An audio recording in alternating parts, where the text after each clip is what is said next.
আমার নাম আজহার। আজহার, বয়স কত? বয়স আনুমানিক 49। 49 বছর। জি, শুরু করেন ছোটবেলা থেকে, একদম ছোটবেলা থেকে। আমি যখন থেকে বুঝি আর কি, মোটামুটি তখন থেকে বলি আর কি। জি। তো আমি যখন থেকে বুঝি তখন আমরা দুই বোন এক ভাই। দুই বোন এক ভাই। আর ছোট থেকে দেখতাম আমার বাবা অসুস্থ। আচ্ছা। তো মাঝে মধ্যেই দেখতাম হ্যাঁ জল চোখের মধ্যে শোয়াইয়া নিয়ে যেত। জল চোখের মধ্যে শোয়া? হ্যাঁ, জল চোখ। তো রাস্তাঘাট খারাপ ছিল। জি। তো এক বাপের এক ছেলে ছিলাম। তো সবাই আদর করতো। তো এইভাবে চলতে থাকলো। ক্লাস 1 আমার ভর্তি করে দেয়। 1 2তে যখন আমি পড়ি তখন থেকেই মনে করেন যে আমার জীবনে অন্ধকার নেমে আসে। কি সেটা ঘটনা কি ঘটছে? তো প্রতিবারই আব্বা অসুস্থ, তা গ্রামের মানুষ আসে আব্বারে বোঝায় যে তোমার অপারেশন হওয়ার সামর্থ্য আছে, তুমি অপারেশন হও না কেন? তা আব্বা ছিল অনেক ভীতু। তো যতবারই লোকজন বোঝাইতো এক পর্যায়ে আব্বা রাজি হয় যে আমি যে ঠিক আছে অপারেশন হবো। যেহেতু বাবা কি করতো আপনার? বাবা ব্যবসা, কাপড়ের ব্যবসা করতো ওই সময়টাতে। হ্যাঁ। প্রথমে আবার বাপ চাচা করে এটা বলিনি, বড় চাচা সরকারি চাকরি করতো, মেজো চাচা ব্যবসা করতো, আর আমার বাবাও ব্যবসা করতো। তো অপারেশন যখন প্রথম অপারেশন বা সিদ্ধান্ত নিল, সব মানুষে বুঝে আর কি রাজি করছে তারে যে অপারেশন হতে যান আপনি, যেহেতু সামর্থ্য আছে। কিন্তু আব্বা ভীতু ছিল, মরে যাবো আমি, অপারেশন হবো না। অপারেশনে তখন অপারেশন ছিল রিক্স, তখনকার জামানায় অপারেশন আধুনিক ছিল না, ভয় পাইতো আব্বা। যে এক পর্যায়ে রাজি করে। তা মা জমি দাবি করে যে আমার জমি লেখা না দিলে আমি অপারেশন দিতে যাইতে দেবো না। আপনার মা তখন আমার বাবা 15% জমি মার নামে লেখে দেয়, পরে অপারেশন হওয়ার জন্য যায়। তো পরের দিন আমার নিয়ে যায়। তো আমার দেখে আব্বা অনেক কান্দাকাটি করে যে মরে যে জায়গায় তুমি তো অনেক ছোটো। ডাক্তার বলে 8 দিন পরে অপারেশন করে লোক, 1 সপ্তাহ পরে। তা আব্বা গেছে, একদিন রয়েছে, দ্বিতীয় দিনই একটা রুগী অপারেশন হয়েছে, আব্বার পাশের সিটে শোয়াইছে তারে।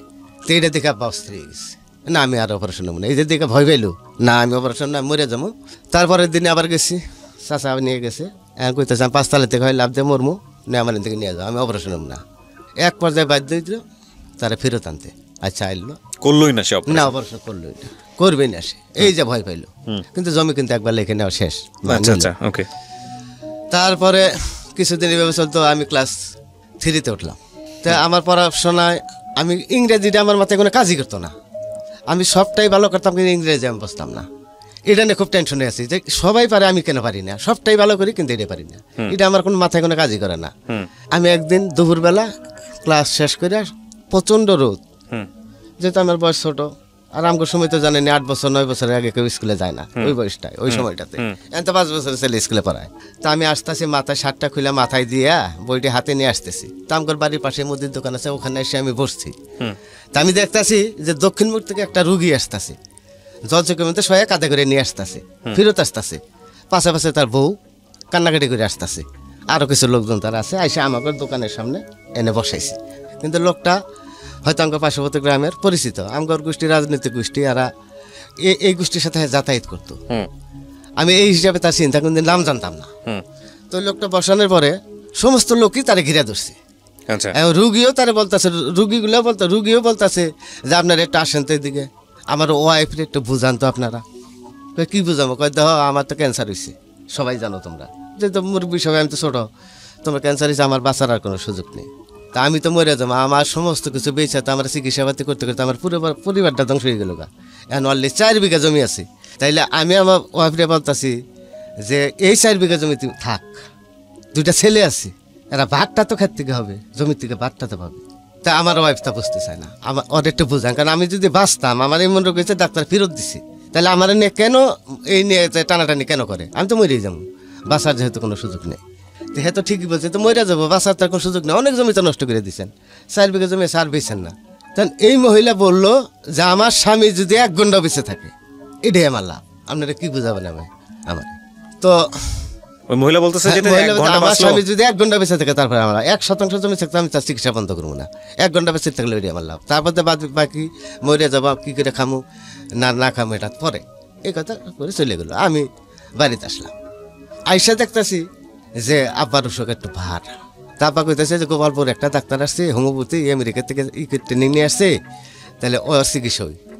তো সুন্দর কথা, তা আমার কইলো যে তুমি সাইকেল নিয়ে যাইতে পারবা। আমি বললাম একটা লোক দিয়ে দিলাম, আমার বৎসরিক একটা কামলা ছিল, যে বৎসরি হেরে দিয়ে আমার দিয়ে পাঠাই দিল, পরে যাইয়া আমরা ওষুধ নিয়ে এলাম। তো ওষুধ খাইতে থাকলো আব্বা, পনেরো দিনকার ওষুধ দেয় আর কি, 15 দিন পরে আবার যাই নিয়ে আসি। এইভাবে কিছুদিন চলার পরে আবার অসুস্থ হয়ে পড়লো। তা আবার অসুস্থ হয়ে পড়লো, এমনভাবে পড়লো, আবার তার লোকজন আত্মীয় বুঝাতে শুরু করলো, তুমি একবার যে অপারেশন হইলে না, ফেরত আসলা, তোমার হয়েছেটা কি, তুমি অপারেশন হও না কে, কোন রুগীটা মারা গেছে। পরে 1 বছরের মধ্যে আবার সিদ্ধান্ত নিলে সে অপারেশন হইতে যাবো, যাক চিকিৎসা মর্ম সবাই যেন কইতেছে যা। তখন মা আবার দাবি করে বলে আমার জমি লেখা না দিলে আমি চাইতে দেবো না। তখনও বাবা 20% জমি লিখে দিয়ে পরে অপারেশন করতে যায়। ঠিক আগের বার যা করছিল পরের বারও ঠিক তাই, একই কাজ। যাইয়া গেল সাহস করে, যাই হেরে করলো না আমি করবো না, আমি বাড়ির যাবো, বাড়ির থেকে অজ্ঞান করে আমার আনতে হবে। হার্টের দুর্বল ছিল তা, কই এটা কোনোভাবেই সম্ভব না, এই বাড়ির যে এটা 30 মাইল দূর থেকে অজ্ঞান করে আমরা এটা সম্ভব না, হ্যাঁ কোনোভাবেই সে রাজি না, না আমি অপারেশন হবই না, আমি যাবো ওই জন্য মরমো। আবার তারে ফেরত আনতে বাধ্য হইলো, অথচ জমি 2 বার লিখে নিল মা। তো এইভাবে চলতে থাকো, আবার এসে হোমিওপ্যাথি চিকিৎসা শুরু করলো। আমি তখন ক্লাস 4 পড়ি। এর মধ্যে প্রত্যেকবারই কিন্তু আমি ওই ইংরেজিটা খারাপ করি, ওটা একদম বাদ, ওটা আমি কিছুই পারি না, সবটাই পাস করে ওইটা যে ফেল। তো পড়াশোনায় আমার একটু মানে আমার মন চায় না যে আমি স্কুলে যাই, মানে ওই যখনই স্যারেরা আসে ক্লাস নিতে, ইংরেজি আমি কিছুই বলতে পারি না, কিছু লিখতেও পারি না। সবটাই পারো তুমি, ইংরেজি কেন পারো না? আমরা স্যার এটা কোনোভাবে আমার মাথায় কাজ করে না। যাকে এইভাবে চলতে থাকলো। আরও কিছুদিন যাওয়ার পরে আবার এমন অবস্থা হইলো যে তখন না আর ছিদ্রি হয়ে গেছে, আলসারের রোগ ছিল, তো ছিদ্রি হয়ে গেছে, খাদ্য পাস করে। এখন আর কি করবো, এখন আরও পাই না। তখন চেয়ারম্যান আসলো, আমার চাচাতো ভাই সাবেক এমপি, উনি আসলো। এরা আইসা তারা বুঝাইলো যে এখন তো আর তোমার সুযোগ নেই, এখন তো অপারেশন হইতেই হবে, নয়তো এমনি মারা যাবা গরমের বেশি। তো 2 বার তুমি ফিরে তাইলা, এবার কি করবা? তখন খাদ্য একটু একটু করে লিক করা শুরু করছে তার।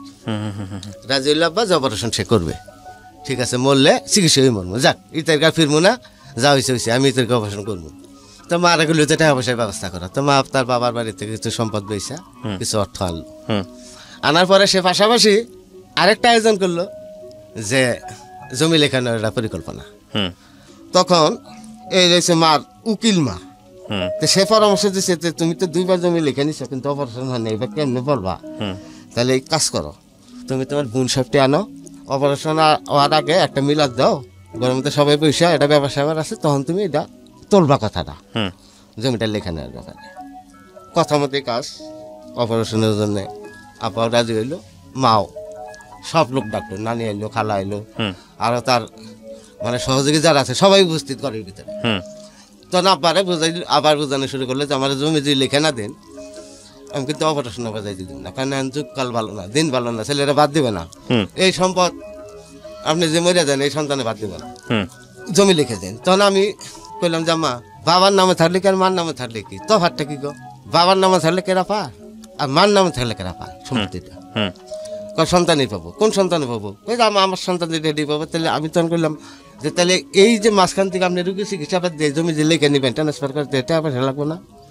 এতে টাকা পয়সা দরকার আছে, তাহলে ইয়ার নাম থেকে হ্যার নাম থেকে নেওয়ার দরকার কি? পয়সা নষ্ট করার দরকার কি? এমনি তো আপনার চিকিৎসা করতে করতে আমরা 3 বাচ্চা ছাড়া 3 ভাই সবচেয়ে আমরা নিম, হ্যাঁ আরো সচল। এই কথা আমি বলার পরে হ্যাঁ আমার প্রতি একটু ক্ষিপ্ত হইল, এই তুই কি বুঝবি, যা বাইরে যা। আমি বাইরে চলে গেছি। তারপরে বুঝে আপনি যদি জমি না দেন আখেরে দাবি থাকবে না, মারা যায়, জমি অবশ্যই আমার লেগে দেন নেবো, নইলে আমি কিন্তু অপারেশন যাই না। এটা হচ্ছে আপনার মা বলতেছে। তখন আমি আবার গেছি ঘরে যে ওই যে একটা রুগী আমি রাস্তায় দিয়ে গেছিলাম, যে বললো যে আমার স্বামী যে 1 ঘন্টা, এইটাই আমার লাভ। এই জিনিসটা আমার মাথায় তখন কাজ করছে, এই জিনিসটা আমি মাথায় খেলে কাজ করি। হ্যাঁ কেমন নারী, হ্যাঁ তো সর্বোচ্চ বিক্রি করে দিতেছে, স্বামীর নিষেধ মানতেছে না, সর্বশান্ত হয়ে দিতেছে। আর ই কেমন ভাবে অসুস্থ হয়ে পড়লে জমি চায়, একই অপারেশনের জন্য 2 বার জমি সে লিখে নিছে, অপারেশন হয় নাই, এই 3য়বার যাবে, এখনো তারা জমি লিখে নেবো। আমার তখন মাথায় অন্যটা কাজ করছে, আমি ঘরের ভিতরে আবার গেছি। বলছে আপনি কি ব্যবসা শুরু করছেন? এক অপারেশনের জন্য আপনি কয়বার জমি লিখে দিতে চান? আমার বাপ এই জমির চিন্তাই করবো না তার বাচ্চা নামর ভাই চিন্তা করবো? আপনি কি করেন? তখন সে পান খাচ্ছিল, ঘর ভর্তি মানুষ, নানি রয়েছে, খালারা রয়েছে, তার উকিল মা রয়েছে, সব মানুষ উপস্থিত, অনেক মানুষ। তো এই কথা আমি বলার পরে তখন ক্ষিপ্ত এসে লাভ দিয়েছে, দেখেন আপনারা এই মাথার বিজলা জানে, এই ছেলে, এই ছেলে কি বাদ দিব? দেখেন কি এই ছেলে বাদ দিতে পারে? কোনোদিন সে দিবে না। তখন এর মধ্যে আমার চাচা যায়, আমার চাচা মাজিলা চাচা যায়, মাসিলা ঘরে থাকে, আজহার কি খুব খারাপ করতে বলছে, তুমি কি ফাইজলামি শুরু করছো, একদম বাজে মহিলা তুমি, তুমি আমার ভাইয়ের চিন্তা না করে প্রতিবার জমির চিন্তা করো, কি কারণটা তোমার? অসভ্য নারী এই কথা কোয়ার পরে চাচা আমার চলে যায়। তখন সে আস্তে আস্তে আবার দাঁড়ায় আমার মুখের দিকে বেসায় থেকে মানে আমার খেয়ে ফেলাই দেবে। তখন সে আমারে বলে যে আজকের থেকে এই মন থেকে তুই বাইরে গেলে, আমি বললাম আর সারা জীবনে এই মনে আর ঢুকতে পারবি না। এটা মা বললো। আর আমি তারে বললাম যে আমি একদিনও চেষ্টা করবো না আপনার অন্তরে ঢোকার জন্য, একদিনও চেষ্টা করবো না। জমি লেখে নিতে পারলো না, বা 2-1 দিনের মধ্যে অপারেশন হইতে গেলে অপারেশন হইলো, আসলো, কিন্তু আব্বার অপারেশন সাকসেসফুল হইল না, একটু ত্রুটি রয়ে গেল। আবার তার ডাক্তাররা আবার তার আমন্ত্রণ জানালে যে আবার অপারেশনটা করবে, একটু ত্রুটি রয়ে গেছে একটি জায়গায়। এই ত্রুটির কারণে যদি অপারেশন না হয় তাইলে সারা জীবন যাও ভাত খাইতে হবে, যাও ভাত খাইতে হবে, শিং মাছের তরকারি খাইতে হবে, আর ছাগলের দুধ এ খেতে হবে, আর এমনি ভাত মরিচ এলে হারাম তার জন্যে। আর অপারেশন যদি হয় আবার তাইলে হয়তো সব কিছু খাইতে হবে। আবার অপারেশন হইল না, ওইভাবে চলতে থাকলো। তো এখন মা তো আমার প্রতি ক্ষিপ্ত হয়েছে, সে মা আব্বারে পরামর্শ দেওয়া শুরু করলো। আস্তে আস্তে যে বৎসরিক লোক আছে এটা বিদায় করো, ইনকাম নাই, তোমার ইনকাম নাই, তোমার চিকিৎসা খরচ আর বৎসরিক কামলার খরচ এগুলো দেওয়ার দরকার নেই, লেখাপড়া বন্ধ করে আর কাজে লাগো। তো আস্তে আস্তে আস্তে আস্তে আস্তে আস্তে কিছুদিনের মধ্যে আল্লাহ রহম কাজে ছেলে হয়ে গেলাম। হ্যাঁ একদম বাদ, আর কোনো যোগাযোগ নেই। আমার কোন ক্লাসে থাকতে? ক্লাস 4-এ। ক্লাস 4-এ থাকতে। ক্লাস 4-এ থাকতে। তা আমি বাদ দিয়ে দিলাম। বাদ দিতে বাধ্য করলে আমার একটু দুর্বলতা ছিল, আমি ইংরেজি পারি না, আমার ইচ্ছা নেই। তারপর বলে তুই আবার বাদ দিয়ে কাজ করি, যে কামলা লেবি দেখলে দে, বছরে কামলা লাগবে না, তুই দেখাশোনা কর, গরু আছে জমি আছে দেখবি, প্রতি ক্ষেতের জন্য একটা করে লোক দিব, তাহলে গাঁটতে একটা দিবো, কাটতে একটা দিবো, মানে আগাছা পরিষ্কার করার জন্য একটা দিবো, আর এলা তো দেখানো নেবো। আমি ঠিক আছে দেখবো। এইভাবে আস্তে আস্তে আস্তে আস্তে আস্তে আস্তে মা কিন্তু কথা বলা বন্ধ করে দিল। আবার আরেকটি বিষয় আছে, তার এর মধ্যে আমার আরেকটা বোন হয়, আরেকটা বোন হয়। আপনার কয় ভাই বোন হন তখন? তখন 4 ভাই, 3 বোন 1 ভাই। 3 বোন 1 ভাই, মানে আপনি সবার বড়? আমার বড় 1 বোন আছে। আচ্ছা। তা আমি ফলো করতাম, আমার বড় বোন মারে কোনোদিন ডাকতো না, এই জিনিসটা আমি ফলো করতাম। আমি যখন থেকে বুঝছি তখন থেকে কোনোদিনের মারে ডাকতে দেখিনি। আচ্ছা। মা কয়ে ডাকে না, কারণ কি? আমি অনেকদিন প্রশ্ন করলাম, এই যেহেতু আমার সাথে ফ্যাকশনটা পাইয়ে গেলাম আমার জমির ব্যাপার নিয়ে লেখালেখি, মারে আমি আরও প্রশ্ন করলাম আমার বোনের নাম হচ্ছে হেনা, যে বুবু তুমি কেমনে মারে না ডেকে থাকো? আমি তো অনেক চেষ্টা করে পারি না, ঘুরে ঘুরে তো ডাক দিয়ে ফেলাই, আর হ্যাঁ তো আমার দেখতে পারে না, জমির ব্যাপার নিয়ে তো তুমি কেমনে থাকো? কয় যে আমি কেমনে থেকে জানার তো দরকার নেই, তুই ডাকবি না ডাকবি আর তোর ব্যাপার। মানে কি সমস্যা হয়েছিল আপনার বোনের সাথে? হ্যাঁ তার সমস্যা আমি আর জানি না, কিন্তু আমি কোনোদিনই দেখি নেই যে তা হ্যাঁ মারে ডাকতে। খাইতে বসতাম একসাথে, ভাত বসতো, মা ভাত দিত, ভাত ফুরে গেলে হ্যাঁ প্লেটটা আগাই দিত, ধাক্কা দিয়ে সামনের দিকে দিত, ভাত দিত আবার টান দিত, কিন্তু বলতো না ভাত দেন, কথাই বলতো না। হ্যাঁ কোনো কথাই বলতো না, কি কারণে এটা আমি আর দেখিনি, বুঝিও না, সে বললো না। আমি মানে যখন থেকে বুঝি তখন থেকে এই সিস্টেম দেখি। আচ্ছা। আর ছোট বোনেরা সে অনেক আদর করে, মা যা বলে তাই কয়, তাই ওইটার অনুসরণ করে। আর আমি তো প্রতিবাদী, আমি তো জমির ব্যাপার নিয়ে তো ফ্যাকশনটা বাজলে, সে তো বলছি আমারে যে সারা জন্য আমি আর ঢুকতে পারবো না। আমারও মনে আছে, আমিও বললাম যে একদিনে চেষ্টা করবো না আপনার মনে ঢোকার জন্য, এটা আমার মাথায় আছে। আমি কোনোদিনও ধনী মানুষের সাথে, আমার গোষ্ঠীর যে লোকজন তাদের সাথে আমি কোনোদিনই চলি না, আমি শান্তি পাই না তাদের সাথে চলিয়া। আমি শুধু গরিব মানুষের সাথে চলি, গরিব মানুষের সাথে চলি, মানে যে আব্বা বলে যে ওই আমাকে কামলানো আজকে, তো যাই হেরা যাই দেখি যে অনেক হাসি খুশি, গরিব তাতে করে খাবার নাই, কালকে খাবার নেই, আবার 4টার দিকে যাই কামলা ডাকতে যাই, দেখে কমাই গেছি।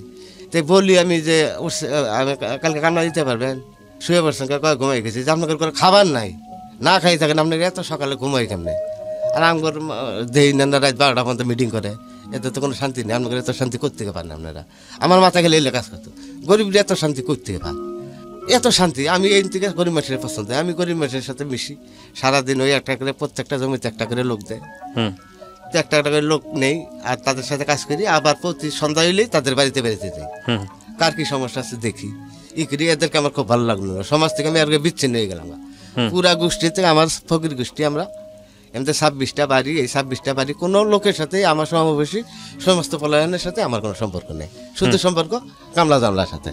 তো আমার দেখলে ওরা টিটকারি দিত, কিরি তোর সঙ্গ খালি ফকির মিসকিনের সাথে, কামলা জামলার সাথে, তোর কারণ কি? তুই তো গোষ্ঠীর কলঙ্ক দিই, জায়গা এইভাবে যাই কাজ করি। আর আব্বা আমার বাপ ব্যাপারে কোনো কথাই বলতে পারে না, কোনো কথাই বলতে পারে না, যে ছেলেটা কাজ করছে তাহলে বেলা কাজ করছে, বিকালবেলা একটা গরুক না খেলুক না, খেলতে দেবে না, না কোনো খেলা খেলি নেই, আর আর খেলা কে এই ব্যাপার। আর ছোটো যে দুইটা আছে আমার, এই দুইটাই তো আমার সাথে খুব আচরণ করে, মা খারাপ আচরণ করে, হ্যাঁ খারাপ আচরণ করে, ওই ডাঙ্গর বাড়ি কামলা, ও কাম করবো আর খাবো, আর কি, আর কোনো ই নেই, স্বাধীনতা নেই। তো এইভাবে চলতে থাকি। তো আমি ওই বিকালে গরু আছে, গরু খাবার কেটে ওই সাইডে বসে বসে ঝুমাই থাকি। এই বাচ্চারা উঠান বাড়িতে খেলতে থাকে, আমি ওই সাইডে বসে থাকি। এর মধ্যে করে কি আমার বাড়ির সাথে পশ্চিমে যে একটা বাড়ি আছে, আমার দাদা হয় চাচাতো দাদা, সেই বাড়িতে একটা কামলা নিছে, অনেক বয়স্ক, 40-এর উপরে বয়স। আচ্ছা এরকম একটা কামলা নিছে 1 বছরের নামে। তো ওই লোকটা 15 দিন ধরে আইসি, হ্যাঁ কাজ করে ওই বেরবেরি, আমি কাজ করি এই বেরবেরি, সব পোলাহান খেলে। আমি যে ওই জায়গায় কোনারে বসে থাকি আর চিন্তা করি, খালি চিন্তা একটাই যে সব মা একরকম, আমার মা এইরকম কেন, এই হইলো আমার দুঃখটা। এটা সবসময় মাথায় কাজ করতো, এর ভিতরে কোনো দয় মায়া নাই। এই জিনিসটা আমার মাথায় কাজ, আমি ওই বিকালে ঘুমাইতে থাকতাম। তো ওই করিম ওই যে আমার পাশে মানে পশ্চিমে যে বাড়িটা, এই বাড়িটা কিন্তু 1 বছরের নামে লাগছে, 15 দিন ধরে লাগছে মাত্র। ওই কামলাটা আমার ফলো করছে, ফলো করে একদিন আমার ডাকছে, এইদিকে আসেন। আপনি কি এত চিন্তা করেন এদিকে বসে, আপনি কোন বাড়ি কাজ করেন? আমি কিছু এই বাড়ি কাজ করি। এই বাড়ি কাজ করেন? কতদিন ধরে কাজ করেন? কি বেতন দেয়? কিন্তু আমার খুব একটা বেতন দেয় না, বেতন দেয় না, খালি খাই। তো কিরকম কথা এটা, আপনার না ভালোই বড়, আপনার কিছুই বেতন দেন? আমি বললাম না। আমি বললাম তাহলে আপনি করেন না? আমি তো আপনাকে পশ্চিম বাড়ি লাগছি 1 বছরের নামে, অনেকটা বেতনের কথা বললো। তো আমি বললাম ঠিক আছে কাজ করেন, অসুবিধা নেই। তো ওই কামলাটা দুপুরে খাইতে গেছে আমার দাদির কাছে, দাদি খাইতে দেয়। তো খাইতে সময় ওই কামলাটা প্রশ্ন করছে যে দাদি, পূবের বাড়ি একটা কামলা আছে না, ওই যে ছেলেরা ওই যে গরুর ওই জায়গায় খেলে পয়সা থাকে আর চিন্তা করে, এই লোকটা বলে বেতন দেয় না, কি কারণটা কি? এটা তো কথাও ঠিক মতো বলে না, করে এটা পাগল, এটা এই বাড়িকার ছেলে। কি করেন আপনি এই বাড়িকার ছেলে? হ্যাঁ না, আসি 15 দিন ধরে খালি ওই যে বই থেকে বাচ্চারা খেলাধুলা করে, হাতে কোনো খেলাও না দেখি, গরু খাবার দিয়ে অন্য পয়সা থাকে, কি চিন্তা করে এত? ওরে পাগল, জমি সংক্রান্ত ব্যাপার নিয়ে মার সাথে বিরোধ হয়েছে ছোট থেকে। আচ্ছা হেন থেকে এটা দেখতে পারেন আস্তে আস্তে কাজের ছেলে বানিয়ে ফেলেছে, সব কামলা বিদে করে কাজের ছেলে বানিয়ে ফেলেছে। আচ্ছা এই বেরিকের ফোলা, হ্যাঁ না দাদি এটা কি করেন আপনি? এই বেরিকের ফোলা দেখতে কালো শুকনো, এই বেরিকের ফোলা এটা কি কর? তা খাওয়া বাদ দিয়ে উঠাইছে, আমার আইসে এই মেয়ে আপনি বলে এই বেরিকের ফোলা, আপনি কোন কামলা এই বেরিকের কি করেন আপনি? আমি বললাম হরে ভাই, আমি এই বেরিকের কামলা, এই বেরিকের কাজ করি। দেন নামনে আবার গেছে যাই দাদি আপনি আমার সাথে আর কি করে, এই বাড়িকার কামলা কই নামনে, এই বাড়িকার পোলা কই নামনে, আর হ্যাঁ কয় কামলা, এটা কিনে কথা কত সত্যি কসম করে কথা তুমি বিশ্বাস করো, এটা এই বাড়িকার বড় ছেলে, জমি লিখে নিয়ে 2বার জমি লিখে নিয়েছে, অপারেশন হয় নাই, আবার জমি লিখে নিতে আপনার অবস্থার কথা বলছি, বইলে ওরা বুঝাইছি। পরে আস্তে আস্তে আস্তে লোকজন বিদায় করে দিয়ে আরে কামলা ফালে হেলাইছে অনেকদিন ধরে এই অবস্থায়। হ্যাঁ বাড়িতে যায় না, খালি খাইতে সব ভিতরে যায়, যে খারে থাকে খাবার দেয়, পরে বাইরে এই করে। আর আঙ্গর সাথে মিশে, আর বাড়ির কারোর সাথে মিশে না, কোনো ভাই বোনের সাথে সে কথা বলে না, বাপের সাথে 2-1টা হলে মায় কোনো কথাই বলে না। তাই নাকি? কি করেন আপনি? পরে আবার লোকটা চাই আমার শেষ রে তার কাছে নিছি, তার বাড়িতে নিছি, তার যা থাকার যে ঘর দিচ্ছে, এক সাইডে ঘর আর এক সাইডে গরু থাকে, ওই ঘরে নিয়ে উঠেছি। আপনি কি করেন না এই বাড়ি করে বললাম না? আমি বললো হ, মানছে কয় আমি কই না, এটা কেমনে সম্ভব? আমি বললাম হওয়া সবই সম্ভব। কয় তাহলে কাজ করেন, কোনো বেতনে দিয়ে দেয় না? আমি বললাম না, কোনো বেতনে দিয়ে দেয় না। তো বেতনে দিয়ে দেয় না, কেমনে থাকেন তাহলে? আপনি কাজ করি ভাত খাই, ওই অন্য জায়গায় আমি আপনার কামের ব্যবস্থা করে দিই, অনেক দূরে। আমি আগে যেন কাজ করতাম, কাজের ব্যবস্থা করে 3000 টাকা 1 বছরে দিব আপনার। আমি বললাম না, এটা সম্ভব না, নিজের বাড়ি কাজ করি হাঁটাহাঁটা বিষয়, আর পরে বাড়ি কাজ করি, এটা কোনোভাবে সম্ভব না। তখন ওই লোকটা 2-3 দিন পরে আমার একটা প্রস্তাব দেয়, আমার একটা কথা রাখবেন। আমি বললাম এত ছোটো আমি, আর আপনি হইলেন এত বয়স্ক মানুষ, আমার হাতে আপনি বন্ধুত্ব করবেন। এখন কীরকম বন্ধু? ভালো বন্ধু, আজকে থেকে আপনি আমার তুই করে কবেন, আমি আপনার তুই করে কবেন। বললাম এটা কোনো কথা হইলো? আমি হইলাম এত ছোট বয়স, আর আপনার 40 বছর বয়সের উপরে আপনার বয়স, আপনার তুই করে আমি কী করে কয়? বন্ধুত্ব এইসব সব চলে। তা আপনি রাজি হয়ে যায়। তা আমি বললাম এটা কি সম্ভব? কয় হ্যাঁ ভালো বন্ধু। আমি কীরকম বন্ধু? কয় ভালো বন্ধু। তো এক পর্যায়ে আমি রাজি হইলাম যে ঠিক আছে বন্ধু, এখন ওর সাথে মিশি করি। তখন এইভাবে চলতে থাকি, এইভাবে চলতে ইয়ার মধ্যে আমাদের গোষ্ঠীর একটা লোক, মানে খারাপ একটা লোক, একটা গরিব মানুষটা মারে, পিটনা দিতে যায়, নিজে সে পিটনা খায়। তখন গণ্যমান্য গোষ্ঠী ছেলে যে একটা কামলার হাতে মার খেলো গেছে, কিন্তু মারতে কিন্তু যায় উল্টা যে মার খাইছে। আচ্ছা, খাওয়ার পরে লজ্জা না, এলাকার সবাই জানলো, গণ্যমান্য সবাই জানলো যে স্বপনেরে গোলাফালি মারছে। তো কামলা আঙ্গুর গোষ্ঠীর মানুষ মারা কি করে সাহস পায়? খালি এনে সন্তাসী। আমি তো কারোর সাথে মিশি না, পরে গোলাফালিরে ডাকছে, একটা সালিশের ব্যবস্থা করছে, তার ডাকছে। ডাকার পরে তুমি স্বপনের গায়ে হাত তুলছো কেন? কারণ আমি স্বপনের গায়ে হাত তুললে স্বপনে মানে মারছে। যেমনি হোক ওই কামলাটা দোষী রেখাইলো, একটা সচ্ছল পরিবারের পোলাইফানের মারলো, একটা লেবারের লোকে কি করে সম্ভব? যে গোলাফালিরে দোষী টিকে গোলাফালিরে প্রচণ্ড মার দিল। মার দেওয়ার পরে গোলাফালিরে তার পরিবার পরিজন ধরে ধরে বাড়িতে নিয়ে গেছে। রাত্রে আমি গেছি, তো গেলে পরে ওই বাড়িতে আমি গেছি, গেলে বাদে আমার দেখে আরো তারা ঝইলে উঠছে, হে এই ফকির গোষ্ঠী মানুষ এসে নির্যাতিত গোষ্ঠী অন্যায়ভাবে মারে, হ্যাঁ আবার দেখবার এসে আনতেন। তখন আরো অন্য অন্য মহিলারা আছে, তারা কয়, কি করেন এই আজ হয়তো ছোট থেকে গরিবের সাথে মিশে, ও তো বাড়িতে কত নিজেই তো, ও তো রুগী দেখবার চর দোষ ঘরে দোষ হয়। তখন সে একটু ঠান্ডা হয়, আরে বলি যে চলো ডাক্তারখানায় নিয়ে যাই। আমার ভাবি আছে একটা, ফুফাতো ভাই বউ, হ্যাঁ নাচগর প্রধান মধুপুরে, চলো ওই দিকে নিয়ে যাই। পরে হ্যাঁ আমি নিয়ে এসছি, নিয়ে ভাবির পায়ে ধরি আমি ওই দিন প্রথম, ফুফাতো ভাই বউ, ভাবি আমি একটা অনুরোধ করবো আজকে আপনার, আমার কোনো অনুরোধটা রাখবে। তুই তার ফালাই না কেউ না, তুই তো আমার আপন জানি, তোর তো অবস্থা এমনি বাড়িতে বলে খুব খারাপ। আমি বললাম আমার জন্য না, এই যে আমার যে সমস্ত রুগী আমি পাঠামো, এনারে 1 টাকার ওষুধ দেন না, তুমি খালি 3-4 বার করে এদেরকে যাই খালি দেখবা, এতে এরা সন্তুষ্ট হবো, খুশি হবো।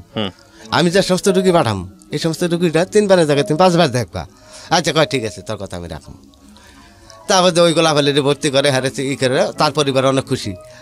আধারে কই দিছে, তার ভাবি হুমানে খোঁজ নেয়, নাচগর প্রধান সে খোঁজ নেয়, হুমানে যাইতে তো মোটামুটি একটা ফসা হয়ে গেল যে তো ইয়েতে যে কোনো গরিব রুগী হ্যাঁ আমার কাছে আওয়া শুরু করলো।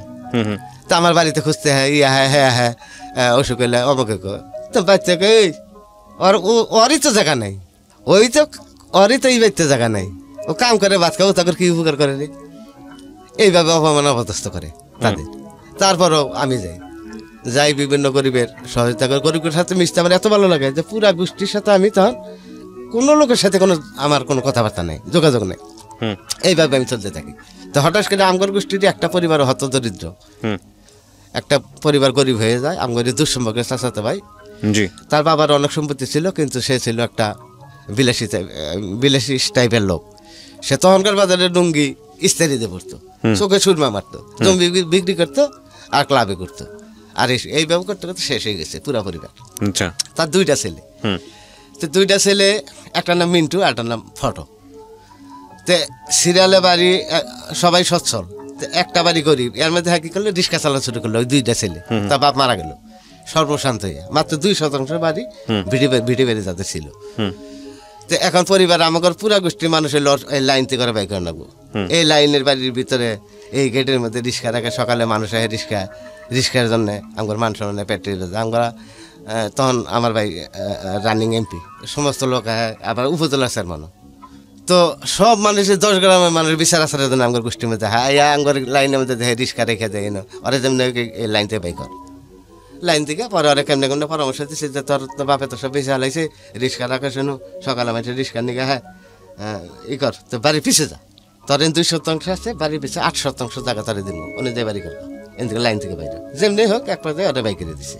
মানে লাইনটা পুরো পরিপূর্ণ করলো, ফকিরনি রাখলো না, এই লাইনে ফকিরনি রাখবে না, বাই করে দিল। আচ্ছা যাই হোক, তা আমি তো গরিবের হাতে মিশতে হঠাৎ একদিন তো ওই মিন্টু আবার বিয়ে করছে, যারা বাই করে দিচ্ছে ওরা যে 2 ভাই, একজন বিবাহিত তার বউ বাচ্চাও আছে, তারা বাই করে দিচ্ছে। আর পিছিয়ে থেকে রিক্সা চালায় অন্য সোনার ঘর তুলে রয়েছে। তা আমি একদিন আমার বাড়ির পিছিয়ে গেছি, গরু অনেক ঘাসের জন্য দিছি আর কি, দুপুরে খাবার দান লাগবে, বিকালে আমি গরুর জন্য গেছি। তখন ওই এই মহিলার নাম হচ্ছে কৈতুরি, যায় আমার ভাই বউ যেটা, দুঃসমুখের ভাই বউ যেটা, এই মিন্টুর বউ, যা লাইন থেকে যা করে বাই করে দিল আর কি। এই মহিলাটা আর পিছিয়ে কঞ্চি কুড়াইতেছে জ্বালানির জন্য।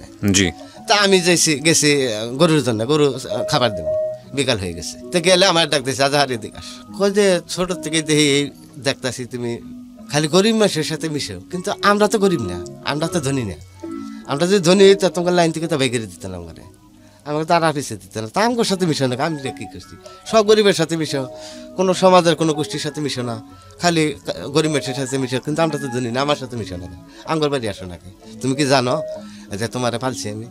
আমি বললাম না, আমি তো জানি না। তুমি যখন জন্ম তখন 2জন মহিলা রাখে, আমারে রাখছিল আর অমুকের মেয়া আজগর নামের একটা লোকের কথা বললে, আজগরের মেয়া জয়তন, এই 2জন তোমার 2 বেলা রাখতাম। তখন শুই না, আমি তার মুখের দিকে তাকাই রয়েছি, কি কয়। তখন আইসা আমি গরুর আনাবাদ দিয়ে আমি বাড়িতে আসছি, আইসা মারে কথা তেমনি বলি না, তারপরে দেখি মা উঠান তো কথা দাঁড়াইছে, মা একটু দাঁড়ান তো। আমি যখন ছোট ছিলাম, আমি জন্মানোর পরে আমরা কারে রাখছিলেন, কৈতুরি রাখছিলাম আর জয়তনের রাখছিলাম, তো কথা ঠিক পড়ে গেল। তো আবার আমি গেছি, যাই দেখে কঞ্চি করে দিয়েছি, আমি বললাম ভাবি কত তো হাসায়, তাহলে জয়তন ডাকা, আমি তো জয়তনের দেখি নাই, তো জয়তনের আমি দেখুন কই আজগরের মেয়া ওর বাচ্চা যাও। পরে আমি তখনই গরুটা আইনা গরু খাবার দিয়ে হেরা আজগরে বেরতে গেছি, যার পরে আজকে বলতেছে আপনি বড় মেয়ের নাম কি? কই যে জয়তন। এটা বিয়ে দিচ্ছেন কোনো? কই যে আমার পশ্চিমের গ্রামে। কই যে আজকে যাই তারা নিয়ে যাবেন, আমি তার দেখবো একটু। কে কী হয়েছে বাবা? আমি কিছু নেই। তখন এনে 10টা বাড়ি আছে, 10টা বাড়ির সাথে সবার সাথে আমার সুসম্পর্ক। কারণ আমি দেখি এমন লোকের আমি কামলা নেই, আবার যে কালকে কামলা লাগবে, কামলা নেবে। আমি যাই দেখি কার করে খাবার নেই, যার করে খাবার নেই ঠিক তারই নেই, যার বেশি অভাব তারে কই যে নেই। আবার কালকে আবার তারে নিতাম না, আরেকজন নিতাম যে ওর অভাব বেশি, হেরে নিতাম। যার করে খাবার নেই, 2 দিন ধরে বাচ্চা কাচ্চা কান্দাকাতি করতেছে, তারে খবর নিতাম। তো আজকে কইলে ঠিক আছে, আঙুলো আপনার মেয়ের আমি দেখতেছি, এমনি যেমনি আজকে আমি একটা তথ্য পাইছি, আপনার মেয়ে আমি কোন থেকে আনবেন আমি জানি না, এখন নেবেন। ঠিক আছে আমি আজকে বিকেলে নিয়ে। তো আজকে ঠিক আছে আমি বিকেলে যাই নিলাম, তুমি রাত 8টার সময় এসো। তো আমি রাত 8টার সময় আল্লাহ রহমতে নিয়ে এসি, মেয়েটা নিয়ে এসি। তখন আমি যাইয়া যে মহিলাটা খাটো করে আমি তার পায়ে হাত দিয়ে সালাম করি। সালাম করলে হ্যাঁ অনেক খুশি, তুমি কে? আমি অমুকের বলা। হ্যাঁ হ্যাঁ তোমার তো আমি পারছি। আমি বলে এটা তো জানলাম আমি আজকে। তো যাই হোক তার সাথে কথা বললাম, তার প্রতি শ্রদ্ধার মানে শেষ নেই। মানে এই 2টা মানুষই আমরা পালছি। মায় যদি আমরা পালতো তাহলে তো আমার প্রতি তার দয়া থাকতো, মায়া থাকতো না। এত সয় সম্পত্তি, আর আমি যে অবস্থায় থাকি আমার 10টা টাকা দেয় না খরচের জন্য, তাহলে এত কষ্ট করে আমি চলি, কোনো দিকে একটা সুবিধা দেয় না। এই জন্যই তো আমার মায়ের আমার প্রতি মায়া নেই। এটা আমার মনে সবসময় কাজ করে। নাহলে সবার মা এইরকম, আমার মা এইরকম কেন? আমার প্রতি দয়া মায়া নাই কেন? কি কারণে? যাই হোক এখান থেকে আমি আসলাম, আসার পরে বাড়িতে আসলাম। এখন প্রতিদিনই আমার খোঁজার জন্য মানুষ আসে, এবারের থেকে আসে এই সমস্যা, ওবারের থেকে আসে এই সমস্যা। তো ওই আব্বা এবার বকাবাদ্য করে, এই যা ওর জায়গা নাই, ওর এই জায়গা নেই, তখন কি উপকার করে রে? ও কাম করলে খাবার দেয় নয় না, ওর আবার কি তোরা করে কি উপকার করে? ও কেউ আবার কেউ কেউ বড় মানুষ আসে, তাকে আবার কেউ কেউ বাচ্চা পাঠাই দেয়। আমি প্রত্যেক বাড়িতে সন্ধ্যা পরে 2বার 3বার করে যাই। এই 8-10টা বাড়ি প্রতিদিনই ঘুরে ঘুরে যাই। হয়তো আনুমানিক 14-15 বছর বয়স হয়েছে আমার তখন। তো তখন আমার যে গোষ্ঠীর মধ্যে যে প্রত্যেকটা পরিবারের যে 2টা একটা করে বৎসরিক কামলা আছে, এরা রাত্রে একটা প্রোগ্রাম করলো যে ধনবাড়িতে যাবে সারা সিনেমা দেখতে। তুই যাবি? আমি বললাম আমি যাবো। গেলাম, যাই দেখলাম লাইলি মজনুর ছবি। তো এই ছবি দেখা পড়লাম আরেক বিপদে। ছবি দেখছি প্রেম জড়িত ছবি। তখন ছবি দেখা রাত 1:30টার সময় বাড়িছি, কোনো গাড়ি ঘোড়া নেই, মানুষ অনেকগুলা। আস্তে আস্তে আস্তে আস্তে হাঁটা শুরু করলাম, হাইটা যাবো চল মধুপুর 8 মাইল। তো সারা রাস্তা হাঁটি। আচ্ছা, হ্যাঁ রাত 1:30টার সময় কিন্তু ছবি দেখে বেরিয়েছি। তখন হাঁটা আসি, কতক্ষণ করে আসে, আর পাখার মধ্যে সবাই শুয়ে পড়ে, আমিও শুয়ে পড়ি। আবার গাড়ি যাতে একটা না আসে এতে উঠি না, যাতে একটা গাড়ি আসে তখন আবার উঠি। এইভাবে আস্তে আস্তে আস্তে আস্তে আস্তে মধুপুরের কাছাকাছি এই বসছি, তখন ফজর নামাজে আজান দেয়। আজান দিলে এখন বড় যারা তারা করতেছি ঘর মসজিদ, বাস স্ট্যান্ডে জামে মসজিদ আছে, ওনে যে সারা রাত যাচ্ছি, এখন তো যাই শোয়ার সুযোগ নেই, বেলা উঠে গেল, সকাল থেকে কাম ধরন লাগবো। বাস স্ট্যান্ডে যাই, জামে মসজিদে যাই, হাত পাও দিয়ে পানি টানি খাইয়া পরে যাবো। তো এনে আইসি, নামাজ শেষ হয়েছে। নামাজ শেষ হওয়ার পরে মসজিদের এক কোনায় একটা মহিলা নিয়ে কয়েকজন পুরুষ নাড়াচাড়া করতেছে, কথা কাটাকাটি করতেছে, বুঝতেছি না কিছু। তা আমার সাথে বড় যারা তারা গেছে, আগে গেছে, আমিও গেছি। যাই দেখতে একটা হিন্দু মেয়ে একটা ছেলে বাইকেরে নিয়েছে, কোন থেকে আনছে তাও কিছুই জানি না। আয়সা ইমাম সাহেবের ধরছে মসজিদে, আমার এই মহিলাটা মুসলমান বানাই দিন এবং বিয়ে করাই দিন। ওইটা নিয়ে অনেকজন মানুষজন মুসল্লি যারা আছে তারা এই মহিলাটা মুসলমান বানাইছে। মানে হ্যাঁ জিজ্ঞাসা তুমি স্বেচ্ছায় মুসলমান হবো কিনা? হ্যাঁ আমি স্বেচ্ছায় মুসলমান হবো। তো মুসলমানের হাতে আইছো, মুসলমান ছাড়া তুমি সংসার করতে পারবা না। তো আমি দৃশ্যগুলো দেখতেছি যে তো যাকে এক পর্যায়ে তাদের বিয়ে হইলো। বিয়ে হওয়ার পরে আমি ইমাম সাহেবের জিজ্ঞাসা করলাম। তো ইমাম সাহেব আবার আমার গোষ্ঠীর মধ্যে যাইতো, ওই মাদ্রাসা যদি করে কাছে যাইতো নেতা খাতা। তো সেই হিসাবে আমরা চিনতো, কার বলা এটা জানতো না। কত ফকির ফেরি থাকো না, আমরা হা ফকির মেয়ে থেকে, কারণ হুজুর এই যে বিয়ে করাইলেন হিন্দুর মেয়ে, তাহলে এইটা কেমনে কি? এটা কেমনি? ওইটা যাই যাবো, যাই কি কো তুমি? এইরকম একটা মেয়ে জীবন কাটায়, আল্লাহ তাই এই ছেলে তার সমস্ত জীবন গুণা মাফ করে দিতে পারে যদি এরা সুন্দরভাবে রাখে। তুমি জানো যে একটা গরিব মেশে মেয়ে যদি সচ্ছল পরিবার ছেলে বিয়ে করে, যদি সুন্দরভাবে রাখে, তার জন্য চেষ্টা করে, তো সারা জীবন আল্লাহর এই জন্য সারা জন্য গুণা মাফ করে আল্লাহ তারা বেস্ত নজর করবো। এটা সব আল্লাহ নিজে দেবো তার, এত সব। তো ওখান থেকে আসলাম, এতে লাইলি মজনু ছবি দেখলাম। এই ছবি দেখে এখন আমি জেনু বই থেকে হেনু আমি কান্দি, জেনু বই থেকে হেনু আমার চোখ দেবাই বাইরে। যে প্রেম এত কঠিন, জীবনে প্রথম দেখলেন? প্রথম দেখলাম। প্রেম কি এত কঠিন কে? এটা কেমনে প্রেম কি? এইটা আমার মাথায় সবসময়, এইটা নতুন চিন্তা আমার মাথায় ঢুকলো, প্রেম কি জিনিসটা। তো এটা নিয়ে আমি ভাবি, যখন বই থেকে কাজ করি তখনও ভাবি, খালি সবসময় চোখ দিয়ে পানি করে, খালি খালি ওই প্রেমের দৃশ্যগুলোই মনে হয় যে কি এটা কিরকম একটা মায়া এটার ভিতরে। খালি এটা কেমনে কি? আমি আর ওরে জিগাই, গণ্যমান্য যারা তা করে জিগাই, যে প্রেমের কি বিষয়, প্রেমের বই কার কাছে আছে, যেহেতু বাংলা পড়তে পারি, আপনার কাছে আছে, কয়ে আছে জুলেখার বই আছে, জুলেখার বই আছে আমার কাছে, এমনি করে করে আমি সংগ্রহ করি বাংলা পড়তে পারি। তো ওইলা পড়ি, প্রেমের প্রতি আমার আকর্ষণ তখন থেকে বাড়তে শুরু করলো। হ্যাঁ হ্যাঁ, তাহলে এটি কি মনে একটা জিনিস, তো এইটার সম্বন্ধে আমি খালি জানি, আর ওই ছোটোখাটো বইটই পড়ি, আর জিগাই আর ওর কাছে যে কার কাছে এই সম্বন্ধে বই আছে, তেলা খুঁজি, বই আনি সংগ্রহ করি, এলে পড়ি, পড়তে পড়তে পড়তে পড়তে জায়গায় হয়ে গেলো। পরে এক পর্যায়ে সামনে ছোটো হইতে আসলো, তা আমি আগের দিনে গরুর সমস্ত কাম কাজ রেডি করিয়া, মানে কালকে সকালে ধনবাড়ি যেমন আমার সাথে জমিদার বাড়ি, লক্ষ লক্ষ মানুষ ওই জায়গায় যায়, তো আমি গেলাম না, আমি আগের দিনই সমস্ত কাম রেডি করলাম, রেডি করিয়া পরের দিন সকালে গাও গোসল দিয়া যে আমি যে দাঁড়াইলাম, আব্বা শুয়ে রয়েছে তার রুমে সামনে যাই দাঁড়ালাম, যাবা আমার 5টা টাকা দেন, ধনবাড়ি নামাজ পড়তে দেবো, ছোটো দিন সব লোক দেখতেছে, তার মা ইশারা দিয়ে দেখাই দিয়ে যে 3 টাকা দেওয়ার জন্য আঙ্গুল দিয়ে দেখাই দিল 3টা টাকা দেন, তারপর করলে তোর সরকার কাছে 3 টাকা আছে নিয়ে যা, আমি বলি 3 টাকা হবে না, আমার 5টা টাকা লাগবো, 50 পয়সা করে 1 টাকা হলে গাড়ি ভাড়া, 2 টাকা দিয়ে সিনেমা দেখবো আর 2 টাকা খরচ করবো, এই প্ল্যান হিসেবে 5 টাকা চাইছি, না নিলে 3 টাকা নিই, নইলে দরকার নেই, দিতে পারবো না। আমি বলছি 1 বছর আমি তো কোনো টাকা দেন নাই, তাহলে আমার টাকা দেন, কয় না টাকা দেবো না, ফেত করিস নি থেকে চলে যা, নিলে নি নালে যা, দূরে যা।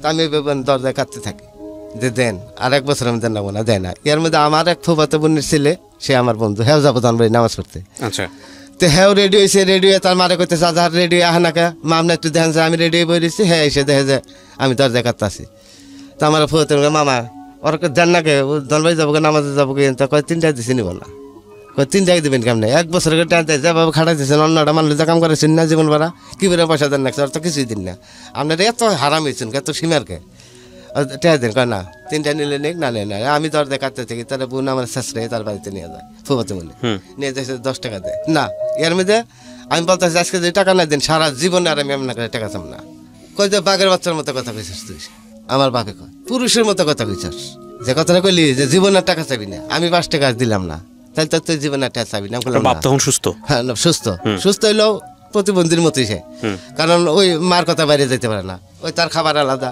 যাও পাক করে দেন না, তাছাড়া খাইতে পারে না, মার কথা বাইরে যেতে পারে না, ওই যে মা এই সারা দিছে 3 টাকা দেওয়ার জন্য, আর তার ক্ষমতা নেই 3 টাকার বাইরে দেওয়ার জন্য, তা আমি কইছি আর জীবনে আপনাকে টাকা চাম না, কয় আব্বা কয় তো বাঘের বাচ্চার মতো কথা কইছিস, জীবনে জানে টাকা চাবি না, তার সুন্দর কথা, এটা পালন করতে পারবি, তা বলে হ্যাঁ পারবো, যেখান থেকে চলে গেলাম, বোনের শাস্ত্রে নিয়ে গেলো, 10টা টাকা দিল, ব্যাগনার সাথে গেলাম, ধনবাড়িতে গেলাম, আর মন ভালো লাগে না, এটা কি বললাম, এক কথা তো বলছিলাম বহু বছর আগে মায়েরে, যে একদিনে ঢোকার চেষ্টা করলাম, আজকে এটা কি করলাম, তাহলে আমি লুঙ্গি কিনবো কি দিয়ে, আমার শার্ট কিনে দেবো কারা, আমার প্যান্ট কিনে দেবো কারা, আমি কেমনে চলবো, আমি তো কইয়ে বললাম যে আমি আর জীবনে টাকা চাবো না, আমারও ভাই কি, তখন আমি সারাদিন গেছি ওই জায়গায়, আমার কোনো কাজের মন লাগে না, নামাজ পড়তে গেছি নামাজের মন লাগে না, সিনেমা দেখতে গেছি মন লাগে না, খালি ওই চিন্তা করতেছি আমি কি করলাম, আমি এটা কি করে কি করবো এখন, আমি তো কই হালাইলাম।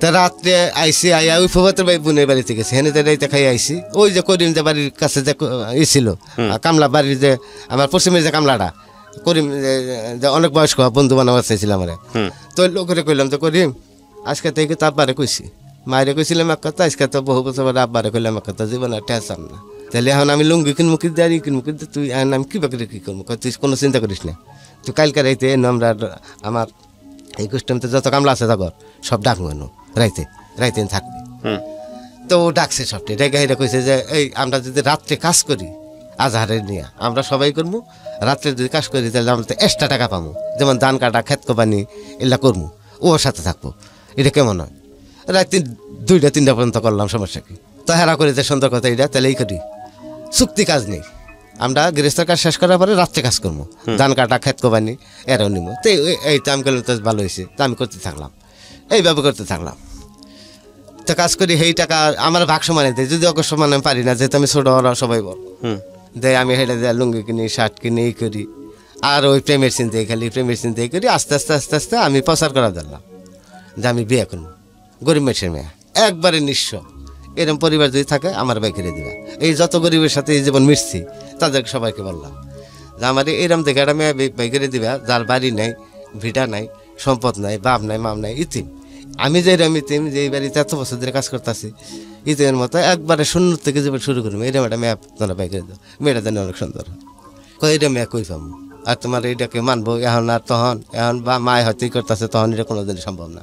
আমি তুমি বাইকের দকিব করে কী করে নেবো, আমি এটা করবো।